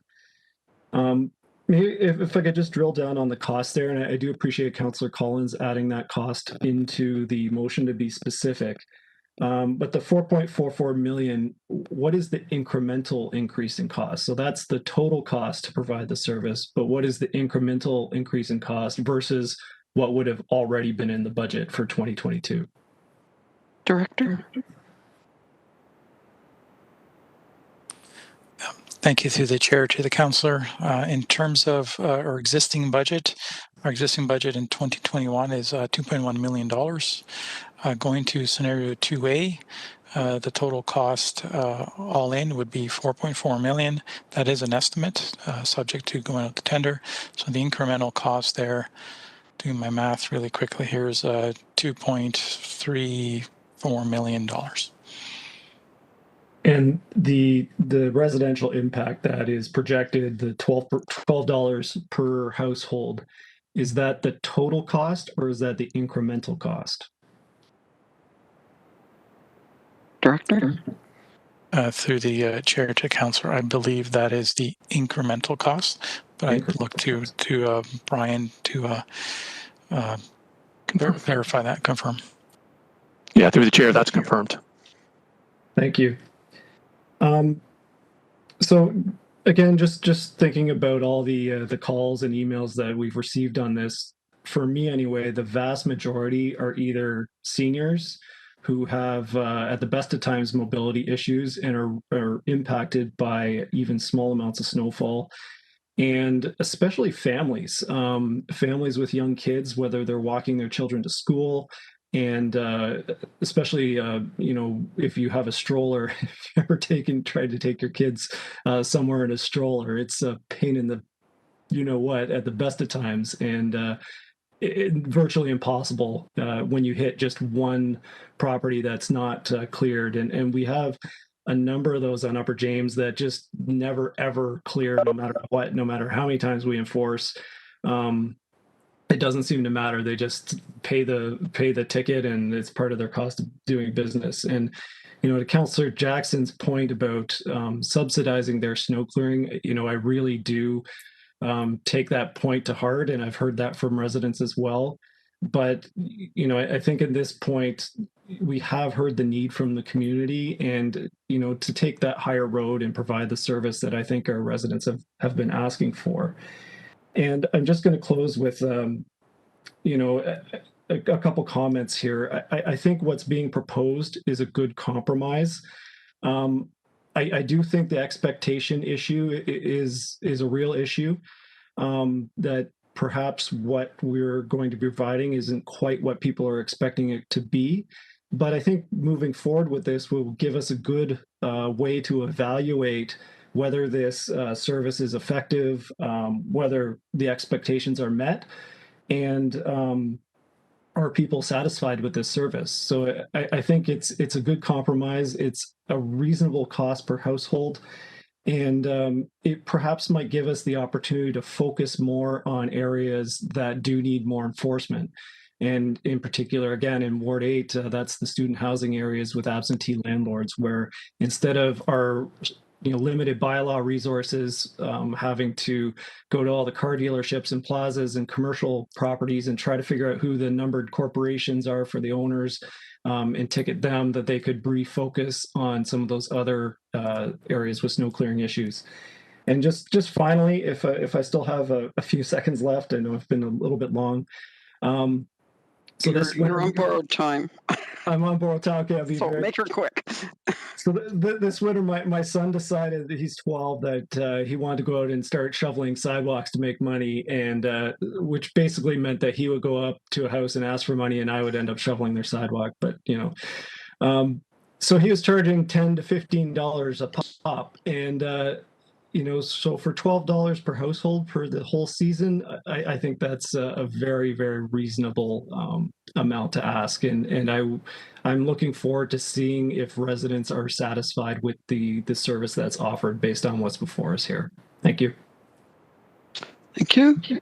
And I have Councillor Farr. Thanks, Madam Chair. Yeah, I'm supporting the motion for the residents with pedestrian mobility challenges, the mums and dads with the kids, strollers or otherwise, trying to get through to where they're going. Many without the car option, and especially the seniors.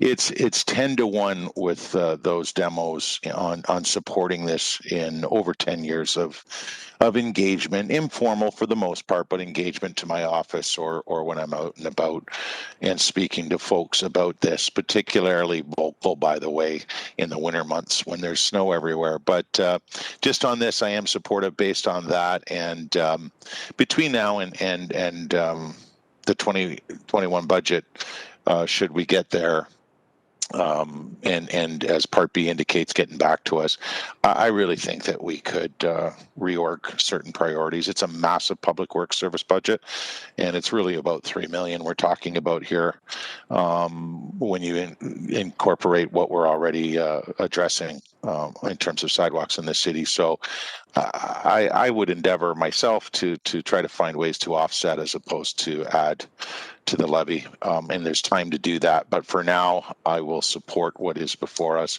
And for those folks who literally 10 to 1 are supportive of this in Ward 2 from my informal engagements. Thank you. Thank you. And I have no more speakers on that. So the motion is on the floor, moved by Councillor Nan and seconded by Councillor John Paul Danko. And the vote is on.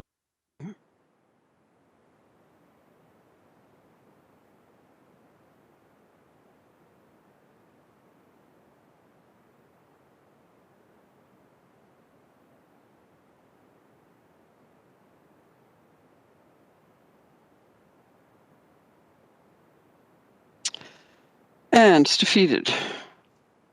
4-6. Thank you. Now, do we receive it, or do we just is that it?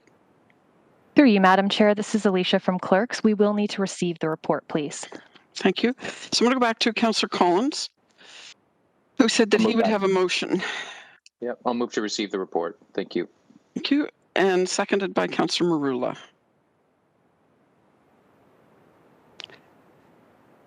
And the vote's on the screen.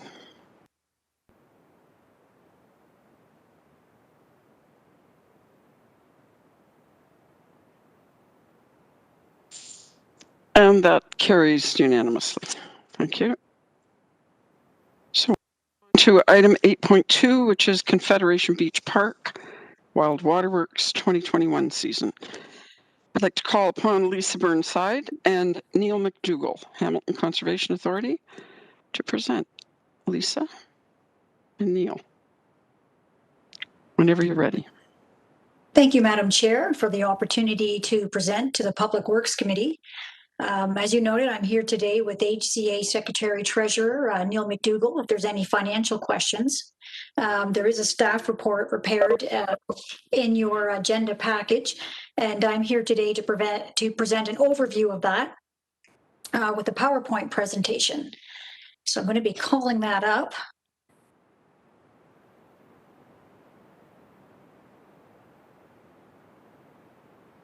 There we go. And just an opening comment I would like to make is that these projections and scenarios that were prepared in the report and in this presentation, this was done prior to recent announcements with stay-at-home regulations now in place until May the 20th. So this will now make it even more difficult to achieve either of the best case opening scenarios, and likely impossible to open by July 1 if provincial regulations even permit the reopening of water parks. So with that, I will get underway with the presentation. So just by way of background, I'm going to share a little bit of information about Confederation Beach Park for everyone's awareness. So, of course, the Hamilton Conservation Authority operates Confederation Beach Park under a management agreement with the city. Confederation Beach Park does have a number of components in it. Of course, you're aware of the water park, but there's also a number of tenants. There is the Lakeland Pool. There is the passive green space with picnic tables, pavilions, and the beach area, and the well-loved Breezeway Trail that has roughly 500,000 users on it annually. And as you know, the City of Hamilton has also officially begun to transform sections of the area to a new multi-use sports and recreation facility in the east end of the park. So HCA and the city, we've got a long history of collaboration and partnership in regards to Confederation Beach Park. This goes back to the early 80s. We've had a formal agreement in place since 1990 to manage Confederation Beach Park. So the City of Hamilton within that is responsible for the overall direction, and HCA is responsible to operate and prepare an annual budget. And this agreement does require HCA to advise the city as soon as it becomes aware that the park may face a risk of running an operating deficit, and we're to jointly and promptly identify the reasons for that and implement measures to mitigate the deficit. So prior to the pandemic, the city, through the Department of Public Works, has been providing about $670,000 to cover the cost of operating and maintaining the park property, while a combination of commercial tenant lease income and operation of the water park was sufficient to break even, and in fact, in most of the recent years, even generate a surplus. So generally speaking, if weather cooperated and attendance to the water park met or exceeded 100,000 visitors, it would break even or a surplus would result. So in 2020, with the declaration of the pandemic last year, there was extensive consultation that took place with the city project management review team. And assuming that provincial regulations would even permit water parks to open in some modified capacity last year, for both safety reasons and the financial deficit implications, a recommendation to leave Wild Waterworks closed for the 2020 season was presented to and was endorsed by City Council. Any operating option considered exceeding the deficit of leaving the facility closed. And closure did provide the opportunity to undertake some required Hamilton Public Health painting and resurfacing requirements on a few of the attractions.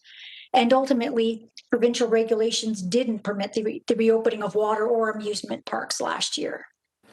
And so here we are now in 2021 with the ongoing pandemic, and a decision once again needs to be made in regard to the operation of the facility, as it's not foreseeable that water parks are going to be permitted to open in any sort of regular way to return to full capacity. Currently, provincial regulations do not permit the opening of water parks, and we have no indication of when or if their reopening may be considered.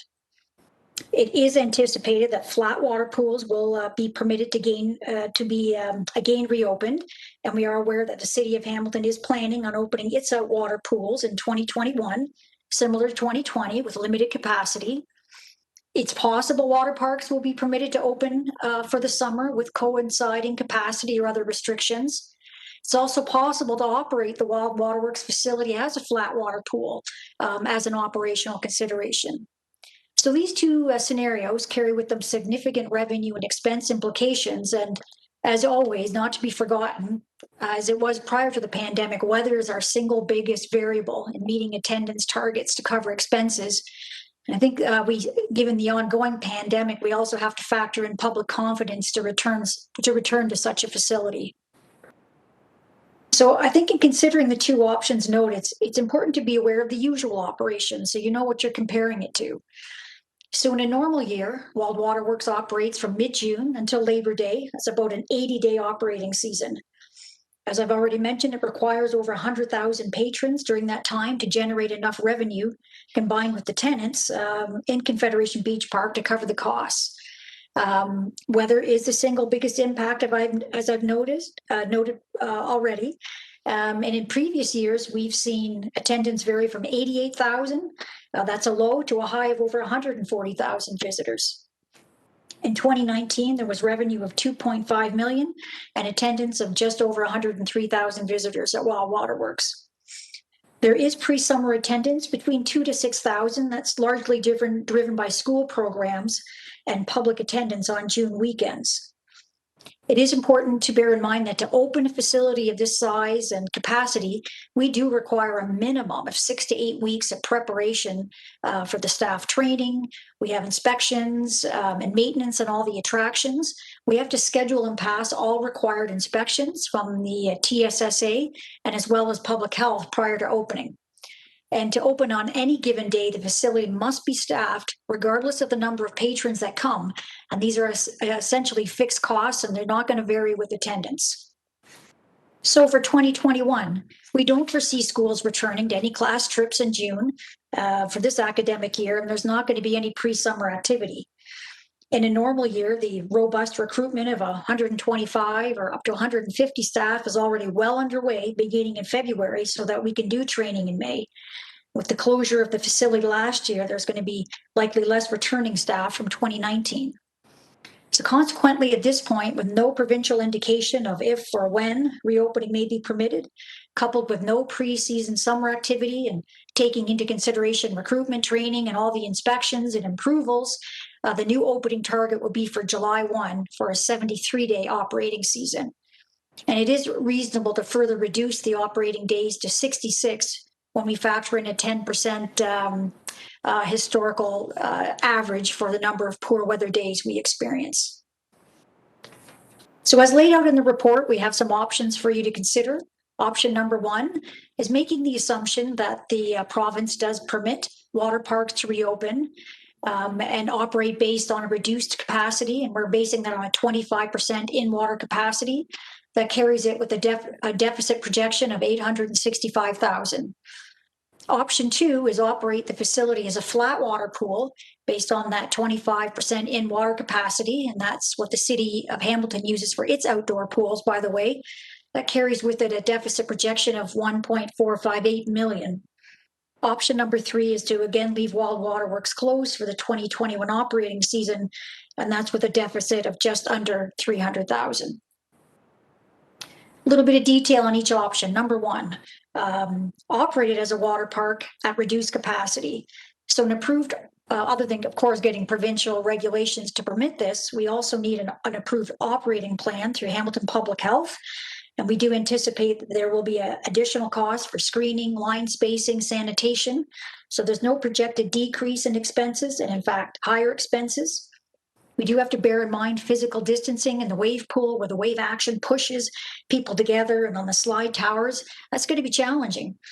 Both the Life Saving Society and the World Water Park Association recommend water parks operate with reduced in-water capacity based on those challenges on physical distancing and recognizing size and design challenges to keep surfaces disinfected. So a 25% in-water capacity equates to about 1,000 patrons. And assuming full daily attendance, this equates to 66,000 visitors. This is well below the 100,000 that we generally need for a break-even point. So as already noted, we've reviewed this operation and we project a deficit of $865,000. Option number 2, can we operate as a flat pool? Well, as a flat pool, the wave action and the water slides are not available. Those are the usual attractions of a water park. So if you're flat water, that means you've got the pool, the lazy river, and little squirt works. No dry land attractions exist within this facility, and therefore there's no justification to be able to charge full price. So consequently, we've adjusted admission rates and reduced those by 50%. Affordability for a flat water attraction could impact attendance. As a family of 4, it's going to cost $54.99, which is pretty much double the price of Lakeland, just down the road at $24.86, and far above the rate for a city pool, flat water pool of $10.61. So the City of Hamilton does operate as outdoor pools at 25% in-water capacity last year, and that was how Lakeland was also operated. We're making that assumption for this year. The 25% average in-water capacity, again, equates to 1,000 patrons. You're back up to 66,000 for a season that we've put together. And of course, we do need an approved operating plan again, and we don't see any reduction in expenses. We've reviewed this operation and we project a 2021 deficit of $1.458 million. And some key points on these 2 operating options, which we think are important to bear in mind. These are based on meeting full daily attendance of 1,000 patrons on each of those operating days. And in the past 2 operating years, over 25% of the days had fewer than 1,000 patrons when you've got those cool summer days. And in the particularly cool summer of 2017, there were in fact 47 days out of the operating season where we had less than 1,000 visitors. Last year, city staff have advised that the outdoor city pools did not meet their operating capacities, even with their reduced numbers. Really, it was outdoor beaches to where the public flocked to last year. And now, given the current stay-at-home decree, well, at the time when I wrote this, it was May the 6th, the target opening date of July 1 may need to be pushed out another week so we can get through the required 6 to 8 week of opening preparations. And as I noted in my opening remarks, the stay-at-home order is now until May 20th, making it look like it would be impossible to open for July 1. We'd be looking at minimum mid-July. We did want to let you know that we did look at the potential of a 4-hour reservation time slot to increase daily attendance, but we've got significant logistical constraints with the front entrance layout and how we could process people in a timely manner. Essentially, you all get funneled into one spot. It's not set up like the Lion Safari or Canada's Wonderland where you've got a few dozen wickets side by side. And with the reservation fee, we'd also would need a lower admission fee for a time-limited experience. So taken together, these just weren't feasible. Additionally, if Hamilton Public Health considers our 25% in-water capacity of 1,000 visitors to be an organized gathering or event, they would likely require lower maximum daily numbers to apply. We're basing this on 1,000. It could certainly be lowered to 500, 250. Currently, right now, the maximum outdoor gathering under any of the color-coded scenarios is 100. And finally, even with optimistic mass vaccination rollout, the age group coming to Wild Waterworks, children and teenagers, they're likely not going to be vaccinated until the end of summer. So then there's option number 3, closure for the 2021 season. With minimal operational and maintenance requirements, along with some security and upkeep of the physical grounds, we project a deficit of $294,000. Now, the closure of Wild Waterworks season does impact the operating results for HCA, as it would result in a decrease in our management fees and an anticipated loss for us of approximately $300,000. Now, this potential impact was noted to our board of directors during approval of our 2021 operating budget, and I also did note this during the January budget presentations to the City of Hamilton Council. So in terms of deficit mitigation, the only scenario under which Confederation Beach Park can approach a break even is if the province permits water parks to fully reopen by July 1, full attractions, full capacity, full public confidence. We need that warm, sunny summer season because we also have to absorb some additional expenses for enhanced cleaning and disinfection and any other public health protocols. So unless the city wishes HCA to operate the facility as a public service to be funded, the cost of suspending the Wild Waterworks facility for the season will be less than if it were opened in the 2 options that we have reviewed. So HCA and the Park Management Review Team, given this preceding analysis from a financial perspective, it was the HCA staff recommendation presented on March 4th to the Park Management Review Team for Wild Waterworks to remain closed for the 2021 operating season. Under our shared duty in the management agreement to implement measures to mitigate operating deficits, the 4 voting city staff members and 3 voting HCA members did endorse this recommendation. You know, and outdoor water parks have a short operating season. Any further loss of operating days or reduced capacity limits, coupled with increased expenses related to COVID, it really has a substantial impact. We recognize there may be other issues that affect this decision, and certainly as the operator HCA, we're prepared to operate at the direction of the City of Hamilton. If closure is endorsed again this year, we have identified a few opportunities during this time.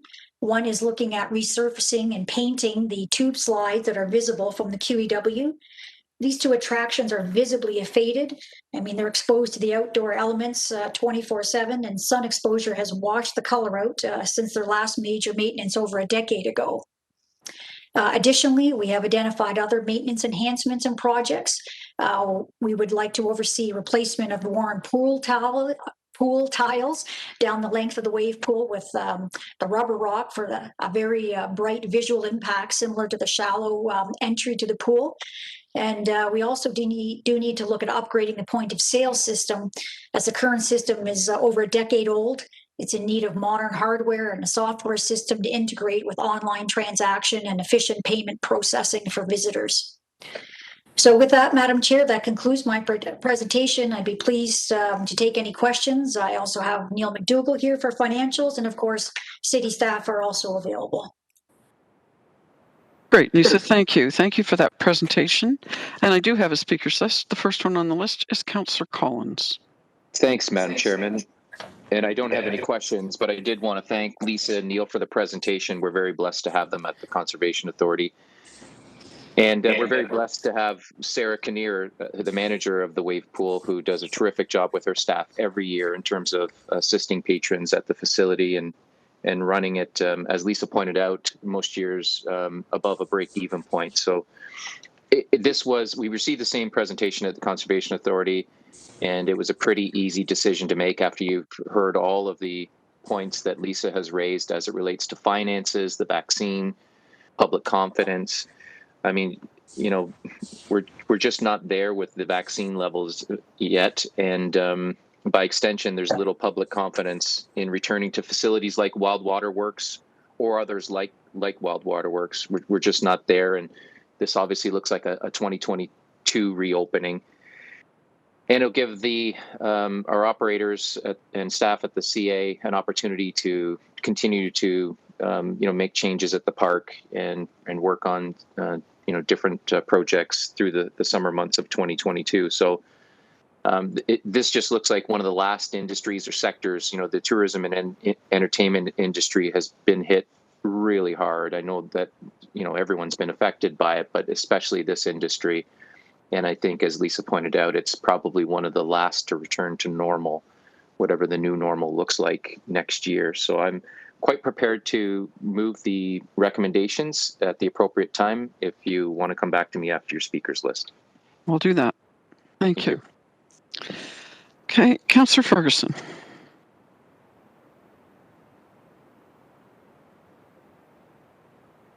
Thanks, Madam Chair. I just had trouble with the mute button.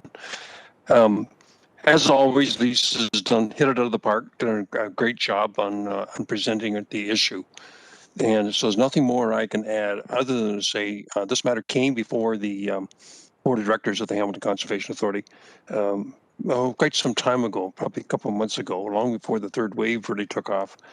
And it was the recommendation to close for the summer again was supported unanimously by the entire board. So Chad got ahead of me, so I'd be fully prepared to second the staff recommendation once Chad places it. Thank you. Thank you. Councillor Pearson. Thanks, Madam Chairman. And Lisa, excellent job. Councillor Ferguson's right. You did knock it out of the park and more.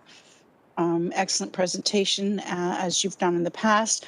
And I appreciate at the end the information you gave as far as the repairs and upgrades. It could be done with the park being shut down. Because if I remember correctly, there were upgrades or some things that were looked at for last year. Could you just remind us what was done last year, if anything, at the park? Lisa?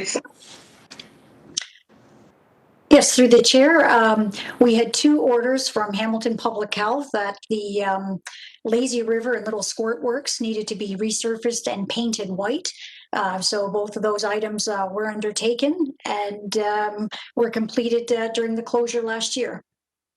Excellent. And that's, I mean, it's a sad way to say, at least we can get this stuff done without affecting the timelines of the operation.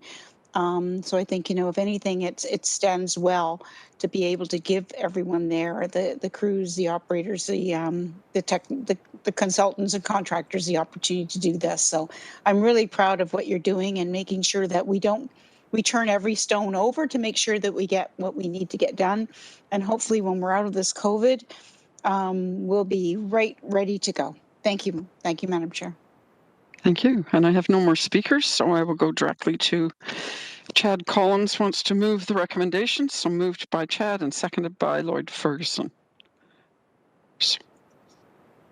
Oh, the presentation. Let's do the presentation first. I need a mover and a seconder for the presentation. Moved by Councillor Ferguson, seconded by Councillor Pearson. And that vote will be up on the screen momentarily.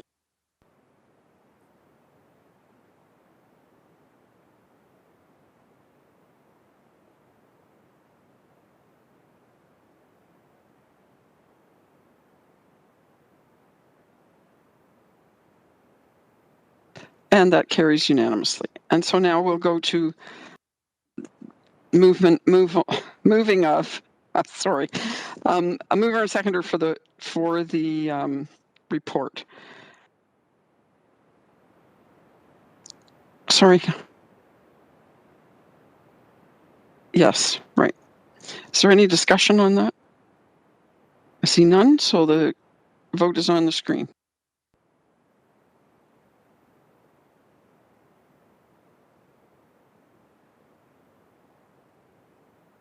And that carries unanimously. And thank you, Lisa, for your presentation, and Neil for your presence, even though we didn't ask you anything. Okay, we're moving on to item 9.1, which is public hearings and delegations. Krista Jameson will delegate respecting a request for snow removal in city-owned alleyways. Krista, if you could unmute yourself, please, and turn on your video, and you have 5 minutes to present, and I'll start the clock when you're ready. Are you sharing your screen? Yes, I am. Okay. So when you're ready, I'll start your timer.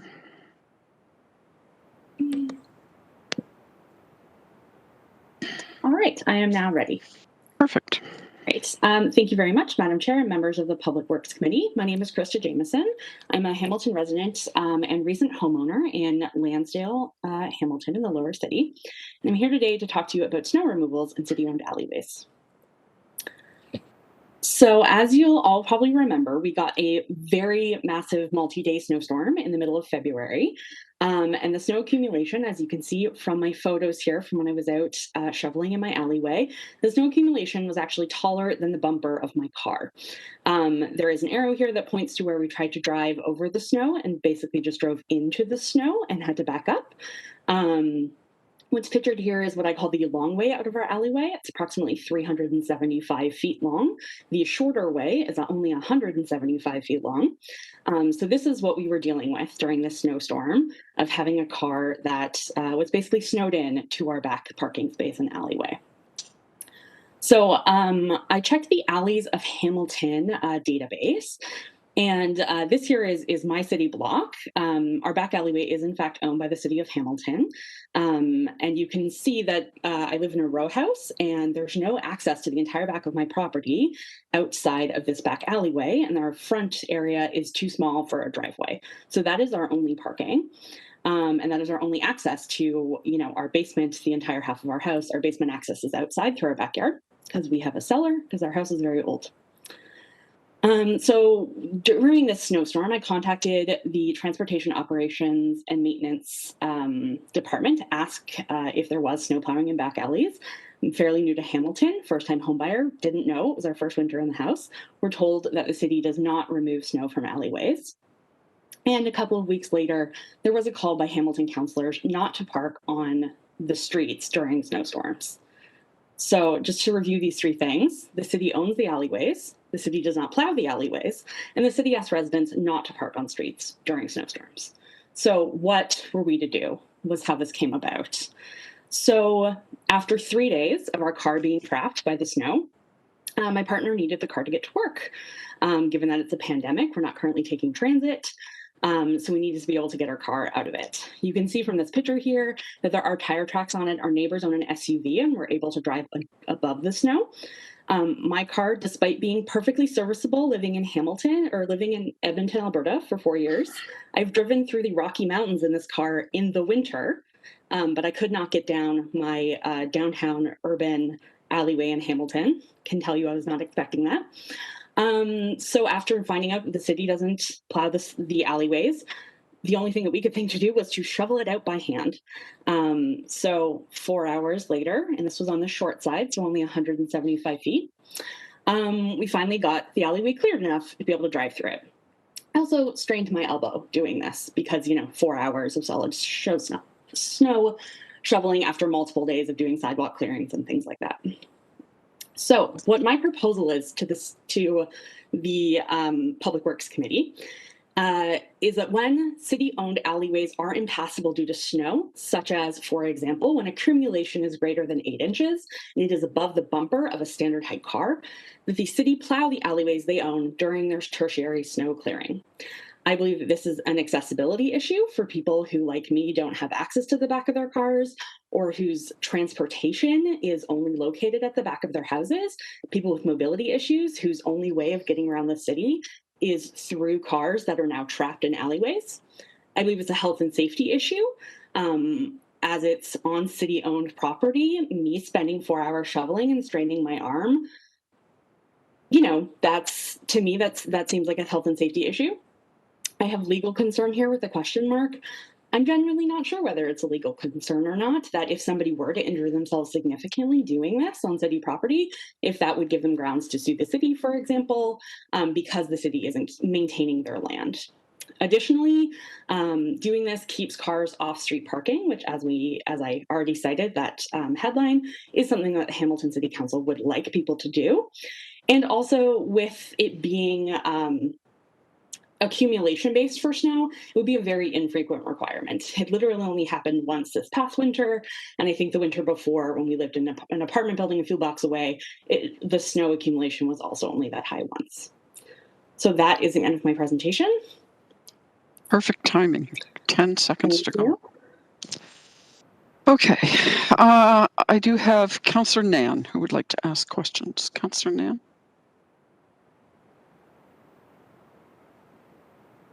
Thank you through you, Chair Vanderbeek. Thank you, Krista, for coming in today, and welcome as a new homeowner to Hamilton, although you had to face quite the conundrum coming in and not being clear about what has been standard practice in the city in terms of winter maintenance as it relates to our alleyways.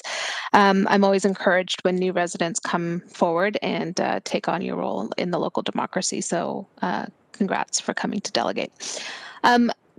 Chair, I don't have questions of the delegate, but the delegate has raised important questions that I think staff should be given an opportunity to respond to.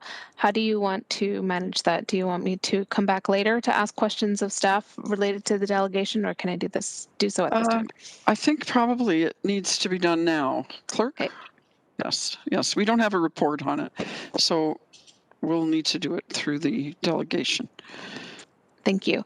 So through you then to staff, if somebody could please outline the alleyways as they are currently in the city. We have assumed and unassumed, and when residents often hear the word assumed city alleyway, then there are some assumptions about what assumed means. And if anybody could please specify and clarify what that means in terms of service level, and also whether or not and when historically the city stopped providing snow clearing in alleyways. I believe it was many decades ago, but just wanted to get that on the record. Thanks. Thank you. Director Soldo? Thank you. Through the chair to the councillor. In terms of alleyways, I'll refer you to report Public Works Report 17008A, which we brought to council in November of 2019. It was a comprehensive report identifying all the assumed and unassumed alleyways within the city. It also described the various service level standards that are undertaken throughout the city on these alleyways. In general, alleyways underneath the minimum maintenance standards are a Class 6 roadway.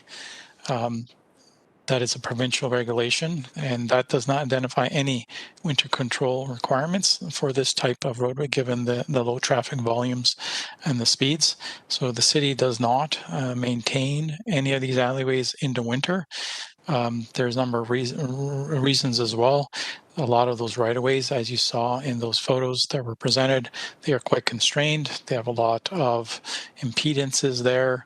They're simply not really designed to accommodate the storage of snow. So there's a lot of issues in terms of being able to get our vehicles in there. A lot of those alleyways are different widths.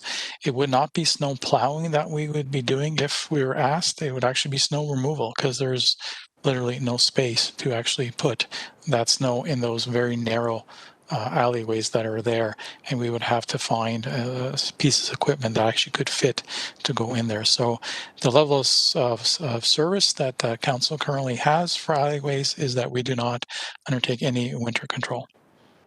Thank you. And through you, in assumed or unassumed city alleyways, there is a practice by some, whether it's commercial building owners or a group of residents getting together occasionally during snow events like the one that Krista had to spend 4 hours shoveling her driveway or alleyway out, where private snow removal is set up by the group of residents or commercial tenants on backing into the alleyway. Is there any limitation or anything preventing residents from doing so? Director? I From would a city actually, perspective. through the chair to the council, I'm unaware of any reason why they could not retain a private service to do that. But the city that does not, does not help organize those. Yep, thought so. And then is there anything preventing, or sorry, is there anything else that staff would recommend to residents like Krista where they're being told and diligently following council's directive to take your car off the roadway in order to enable snow plowing and snow removal to happen on the roadway, yet their only other option then is to park in an alleyway, which is inaccessible because it's covered in snow? Any other suggestions coming forward from staff through you? Thank you. Director? Thank you to the chair, to councillor. I think the event that we had in February was quite the extreme event that did give us almost 10 days worth of snow, quite a bit of back-to-back events that occurred.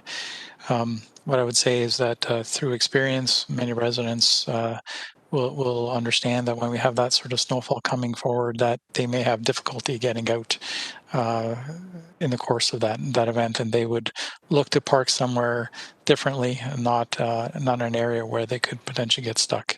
I know that's maybe not of solace to the resident, but just preparing ahead of time that you may need to put your car in a location where it's a little closer to the roadways that are plowed. Thank you. No further questions. Thank you. Councillor Farr.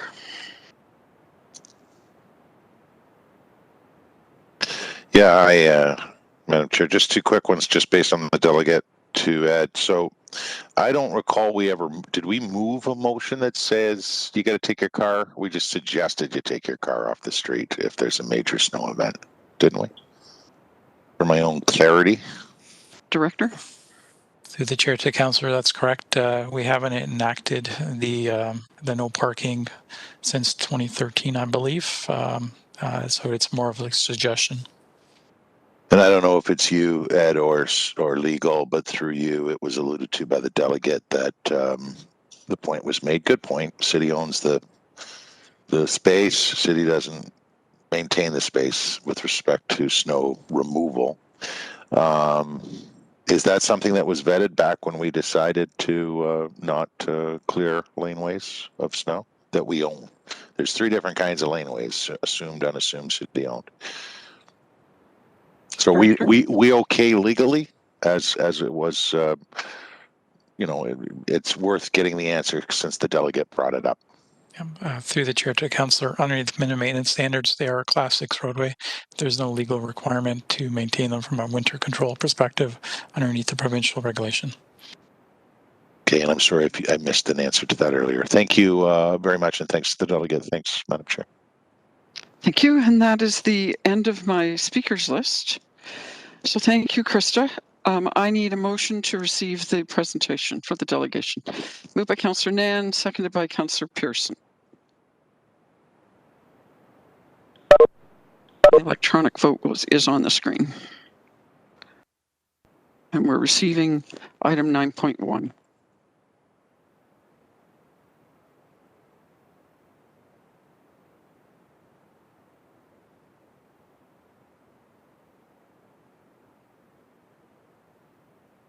Who are you missing? Oh, we're good. Okay. And that carries unanimously. Thank you. Thank you, Krista. 9.2 is the proposed permanent closure and sale of a portion of public unassumed alleyway abutting 63 New Street in Hamilton. Report PW 21021, and it is located in Ward 1. As required under the city's bylaw number 14-204, a public meeting is required. Notice of this public meeting was provided and posted on the City of Hamilton's website. The notice advised that anyone whose lands are prejudicially affected may appear before the committee. The clerk has advised that one individual has pre-registered to be a virtual delegate. At this time, I'd like to call upon the registered speaker, Michael Renshaw, to delegate. Please unmute your microphone and turn your video on, and you will have 5 minutes to present. Okay, I am unmuted. I don't have video today. Oh, that's fine. If you don't have video, you can't turn it on. Yeah. So we can hear you fine, though, and Okay. I'll start the clock when you start speaking. Okay, great. Yeah, thank you to the committee for having me here today. I am the owner of 63 New Street, along with my wife, and just wanted to attend to answer any questions anybody might have, and I thought I'd also take the opportunity just to give some personal background on why I'm applying to close this portion of Valley. My wife and I bought this house back in 2016. At that time, there was the car wash structure at 428 Main Street West was still there, and it provided separation from Main Street, like visually, and reduced noise, and just created privacy in our back, in the rear of our property. Fast forward to October 2017, the car wash was closed. And then in May of 2018, the car wash was demolished. And this has resulted in, obviously, the exposure directly of our house to Main Street West. So it's much noisier. And we're getting a lot of people cutting across the empty lot and through our front yard. This has also created debris that ends up in the lane, broken glass, and a lot of cars and trucks and now pull over into the car wash lot and they sit and idle. And we get the odd car that actually drives through that empty lot into the lane. So it's not exactly a safe situation, I feel, and with the broken glass, and it's not safe for us sometimes with my children walking in the lane. So I submitted this application in June of 2018. That's almost 3 years ago. So it's been a long time waiting for this. And ultimately, I just want to be able to build a fence along the property line and enclosing the section of lane just to the end of my property line, and so I can keep the debris out and people cutting through and whatnot, and keep it safe and private for my family.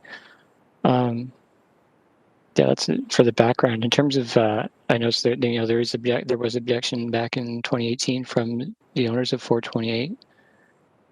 Back then, they had submitted a formal consultation for a condo development, but they never followed up with a development application. So I'm not sure if that's even still happening.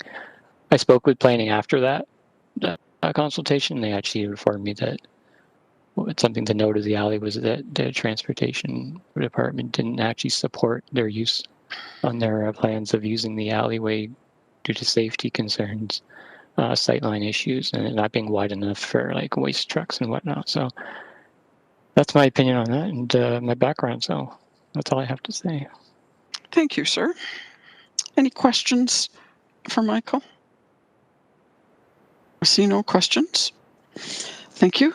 May I have a mover and seconder to receive the delegation, please? Moved by Councillor Pearson, seconded by Councillor Pauls. And the electronic vote will be on the screen.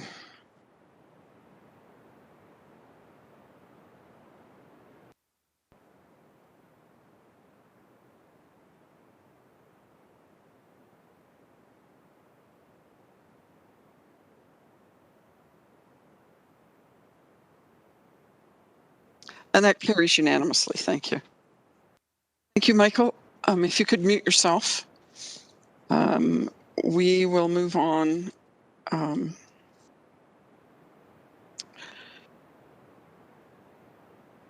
As we do not have any other members of the public registered to speak on this item, may I have a mover and seconder to close the public meeting, please? Moved by Councillor Pearson, seconded by Councillor Marula. Okay. And that will require an electronic vote.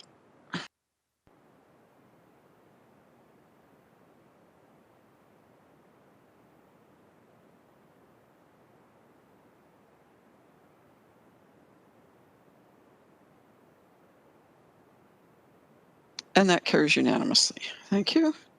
And on the report, may I have a mover and seconder to put the report on the floor? Moved by Councillor Pearson, seconded by Councillor Jackson. Thank you.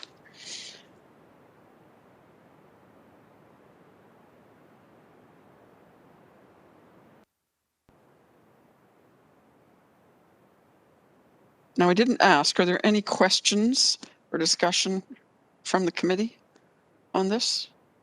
Seeing none, the vote is on your screen.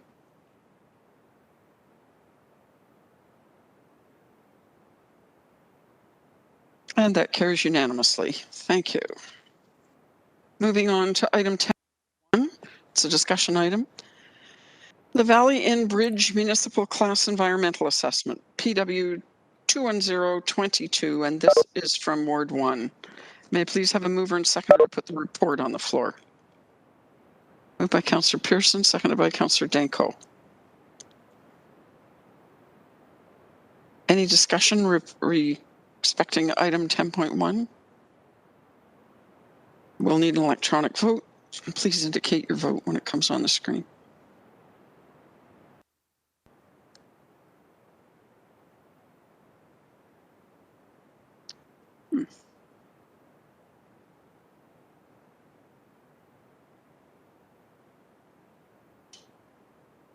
And that carries unanimously. Councillor Jackson, please introduce your motion about the installation of speed cushions on Cranbrook Drive. Thank you, Madam Chair. Don't get excited, everyone. It's not a Ward 6 request for speed cushions. Just kidding. Okay. Moved by myself, seconded by Ward 12 Councillor Lloyd Ferguson.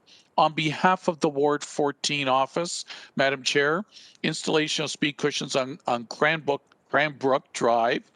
Whereas residents of the neighborhood have reported an extensive amount of speeding complaints regarding Cranbrook Drive to the Ward 14 office, whereas the residents who live on Cranbrook Drive are requesting the installation of traffic calming measures along Cranbrook Drive to assess roadway safety concerns related to school children of R.A. Riddell School.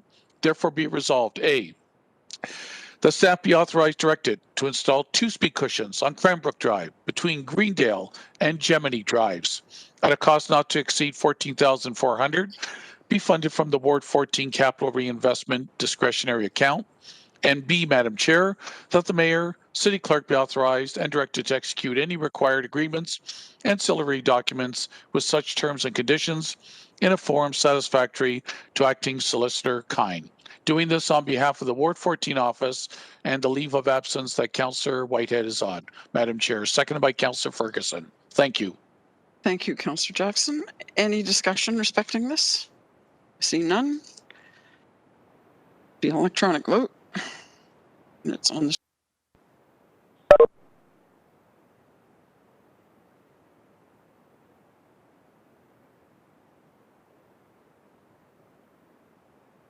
and that carries unanimously. Thank you. Item 11.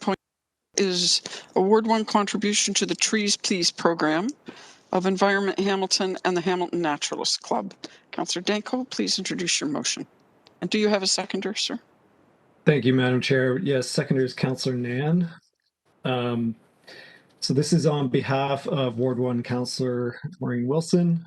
Whereas Trees Please is a project of Environment Hamilton and the Hamilton Naturalists Club created in the hopes of improving Hamilton's overall air quality. And whereas the program offers free native tree giveaways to Hamilton residents across the city to help increase the urban tree canopy.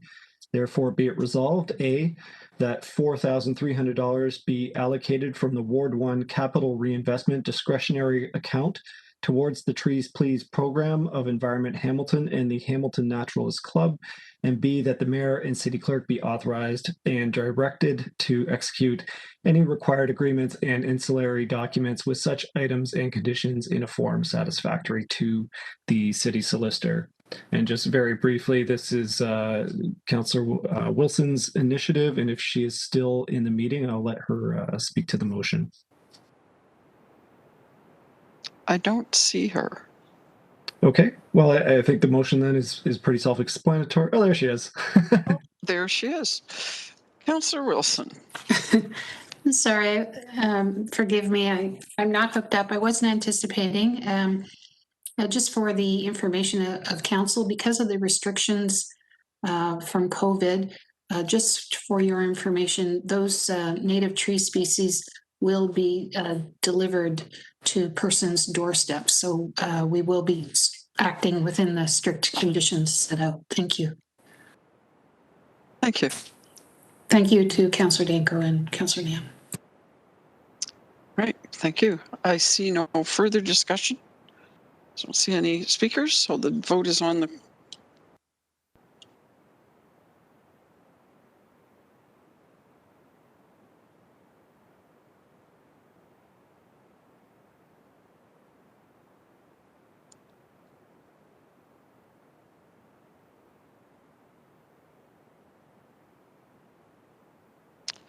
And that carries unanimously. Thank you, Councillor. Item 11.3, installation of traffic calming measures at various locations throughout Ward 2. Councillor Farr, please introduce your motion. Yes, thank you, Madam Chair. This is standard practice for me, and it is seconded by Councillor Jackson of Ward 6, and I appreciate that. He'll also be seconding subsequent motions here today. So calming measures at various locations around Ward 2. I won't read the whole motion, but a lot of this is Speed Cushions, Grove, Liberty, Ferguson, Duke, McNabb, long-awaited McNabb North, and West Ave, John Street, Bold Street, and it is a Ward 2, 100% Ward 2 Special Capital Reinvestment Reserve Account funded project. Thank you, sir. Yeah. Any discussion respecting 11.3? Seeing none, the vote will be on the screen.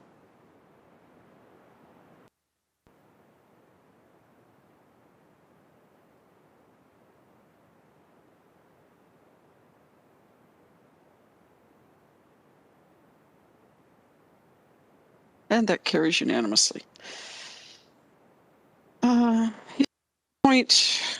are we? 11.4. Councillor Farr, this is your motion as well.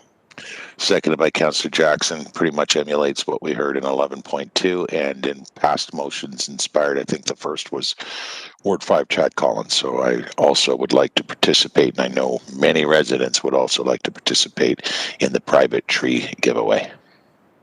Seconded by Councillor Jackson. Right. I don't see any speakers, so we'll go to the electronic vote.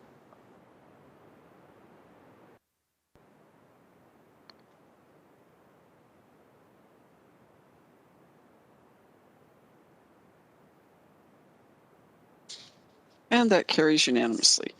And 11.5 to Councillor Beasley Neighborhood Safety Audit.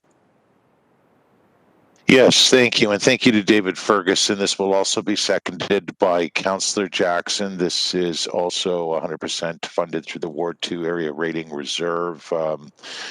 This is a very engaged community and one that walks a whole lot. This is where the Cannon bidirectional cycle track appeared in a very big way with, I believe, unanimity a few terms ago. And since there's been various sort of ad hoc improvements made as it respects not only multimodal options, safe multimodal options, but also safe pedestrian movement. So this is due from a lot of different corners. There's been requests over the years, and it seeks to get a consultant with expertise to work with our community, engage with our community, and of course our traffic safety staff, and really come up with a great plan for a safer environment for all of our road users. And thanks again to Councillor Jackson for the second.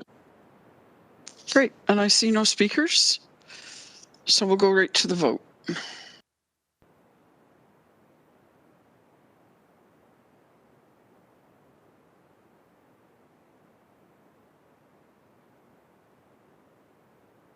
And that carries unanimously.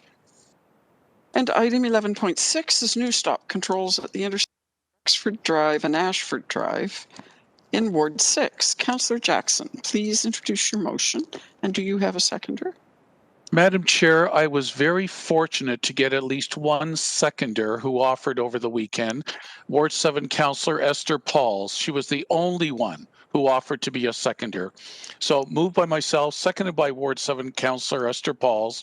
New stop control at the intersection of Rexford and Ashcroft Drive, whereas the City of Hamilton is committed to creating safe neighborhoods and vibrant communities, whereas ensuring the safety of both pedestrians and motorists is a priority, and whereas this request was, I should have used the words grassroots driven and initiated by residents' concerns to the Ward 6 Councillor's office, therefore be resolved, staff be authorized, directed to take the required steps to add new stop controls on Rexford at Ashcroft Drive to convert the intersection to an all-way stop. Thank you, Madam Chair. Thank you. And I see no speakers, so we'll go straight to a vote.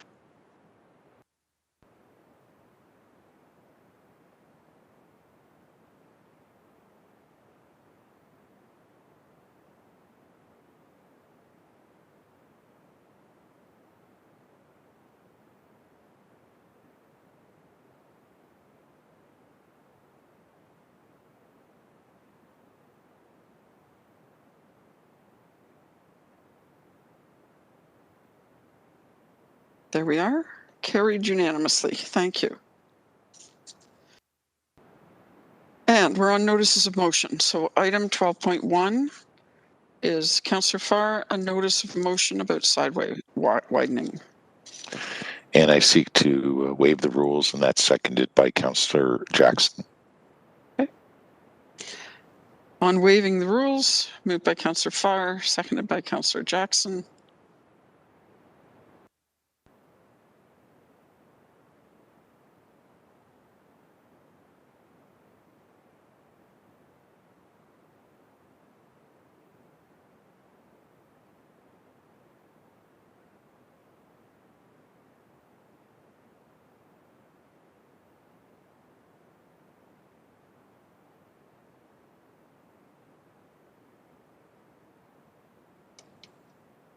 Councillor Ferguson, can you vote? Thumbs up.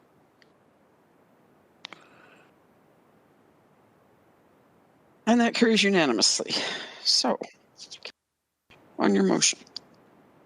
Yeah, this one is, and I'll read it, the sidewalk widening on the north side of Cannon Street East between Elgin Street and Ferguson North, Hamilton, fronting the D-Pave Community Greening Project at a cost of $30,000, be funded from the Ward 2 Capital Reinvestment Discretionary Account, and that the mayor and city clerk be authorized, and yada yada with the solicitor. You may be aware, I think you are aware, that we have had a number of different public budgets over the years. The last public budget where the public picks projects, gets them shortlisted, and ultimately votes on projects for Beasley last time out.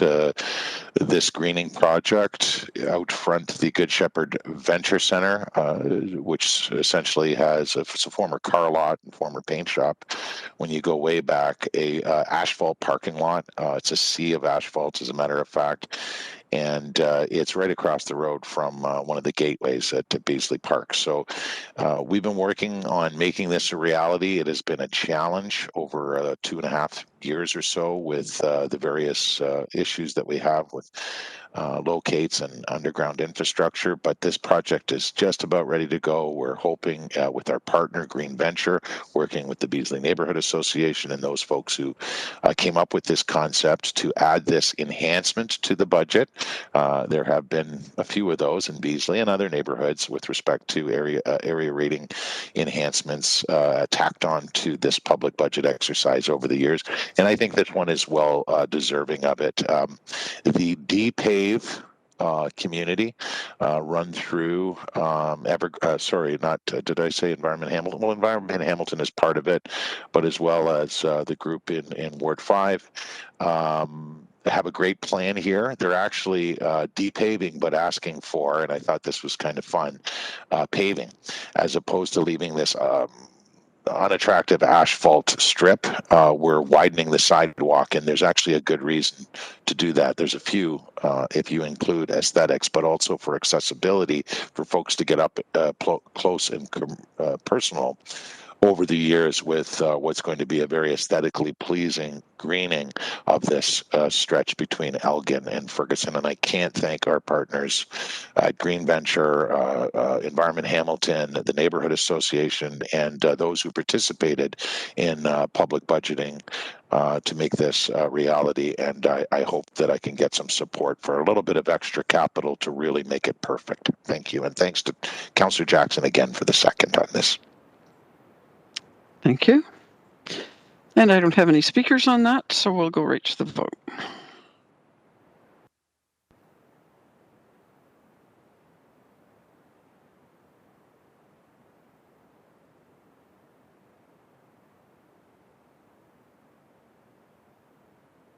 And that carries unanimously.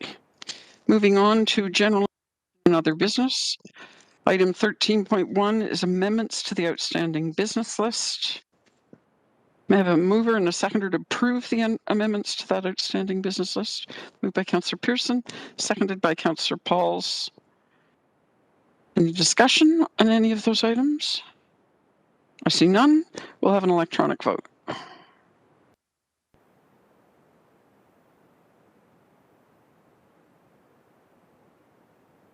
Oh, okay. I'll go to him.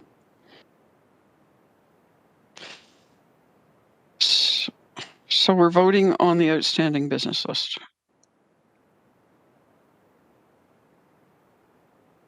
And Councillor Collins, I'll go to you next. And that carries unanimously. And Councillor Collins has something on just another matter of business. I do. Thanks, Madam Chairman.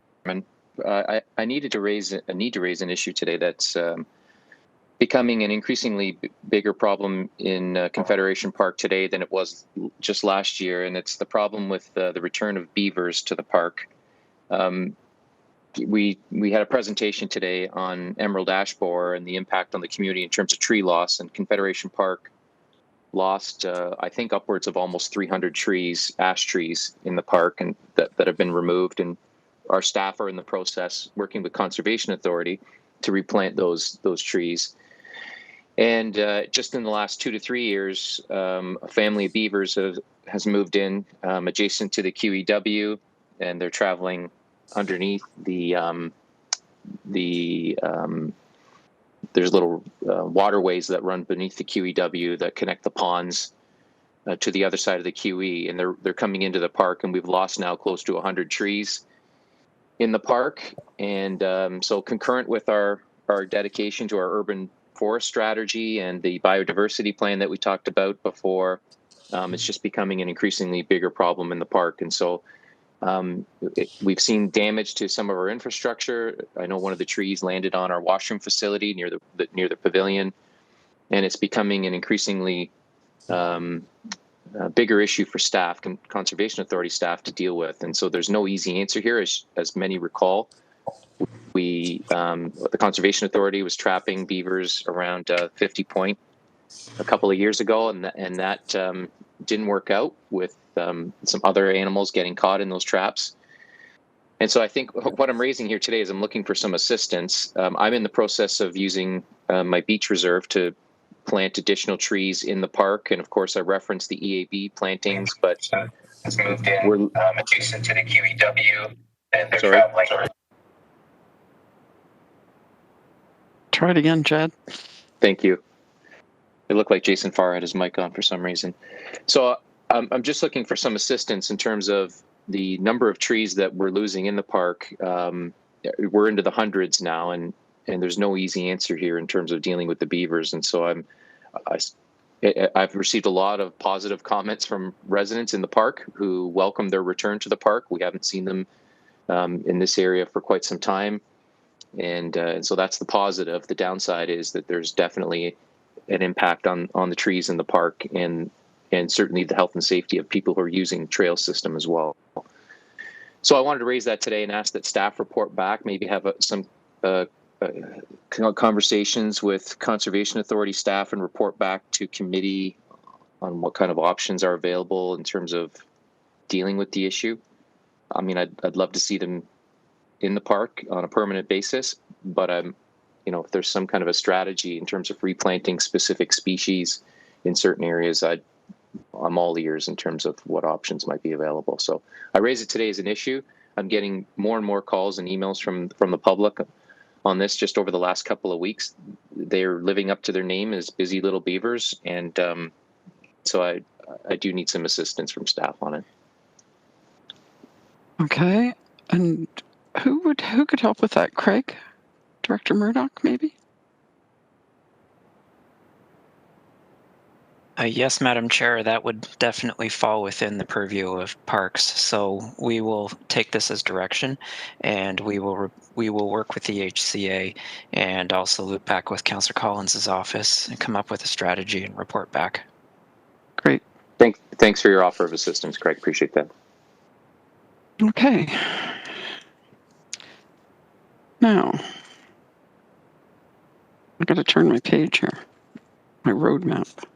I tried to do it ahead of time, but I was interested in the topic. All right, so we have a couple of, I'm having a little trouble with my eScribe today.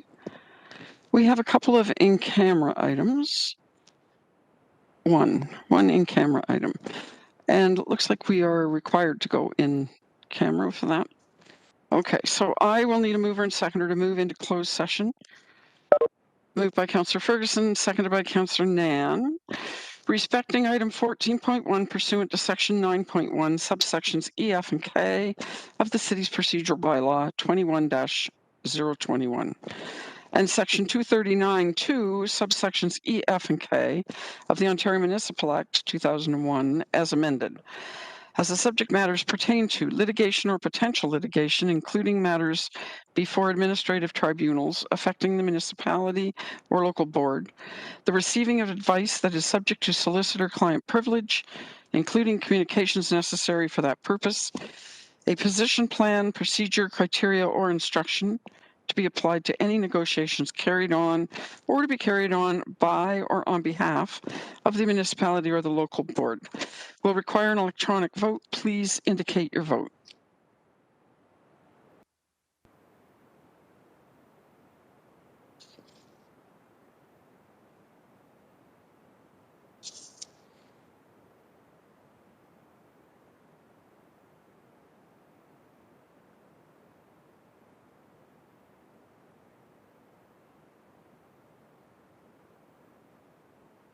We're waiting on Councillor Pauls.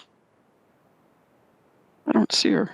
I'm already on close, so Oh, there she is. thumbs up. Okay, and that carries unanimously.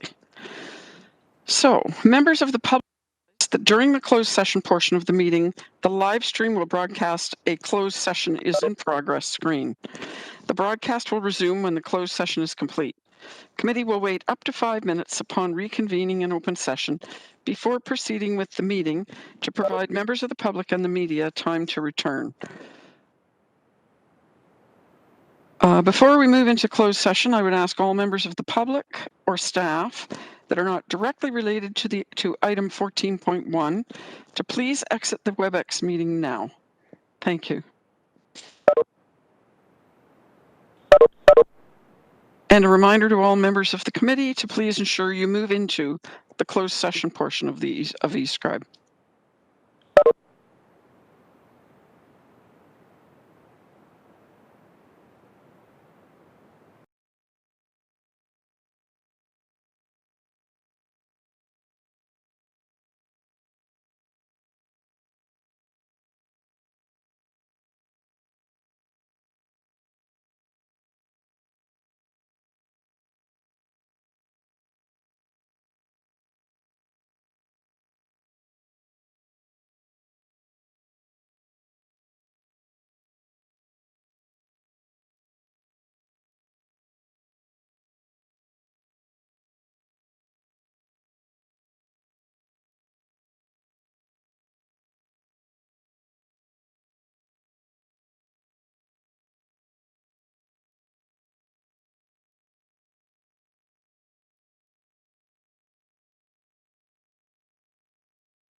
session.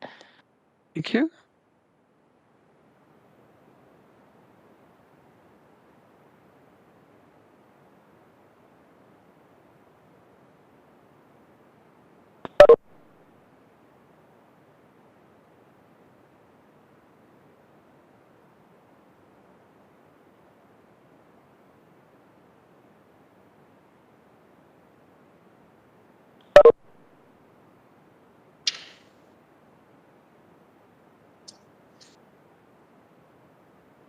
Are we good to go?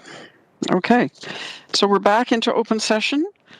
We are dealing with item number 14.1, Central Composting Facility Legal Issues Update. May I please have a mover and seconder to approve the following. That report LS 21011, PW 21024, respecting a central composting facility legal issues update be received, and B, that report LS 2100011 and PW 21024 respecting a central composting facility legal issues update remain confidential. Will require an electronic vote. I do need a mover and a seconder. Moved by Councillor Pauls, seconded by Councillor Pearson. And the vote will be before you.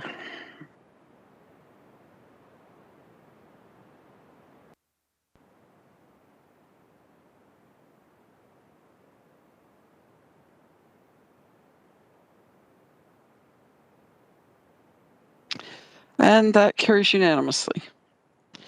Thank you. And don't go away. Before you go away, I need a mover and seconder and a vote to adjourn. Councillor Pearson, Councillor Ferguson.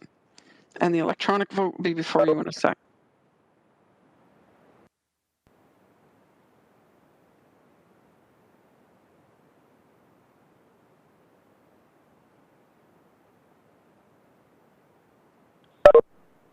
Good job, Madam Chairman. That carried unanimously. Have a good evening, everyone. Thank you for your attendance. Thank you. You too. Thank you. Good job, Madam Chair.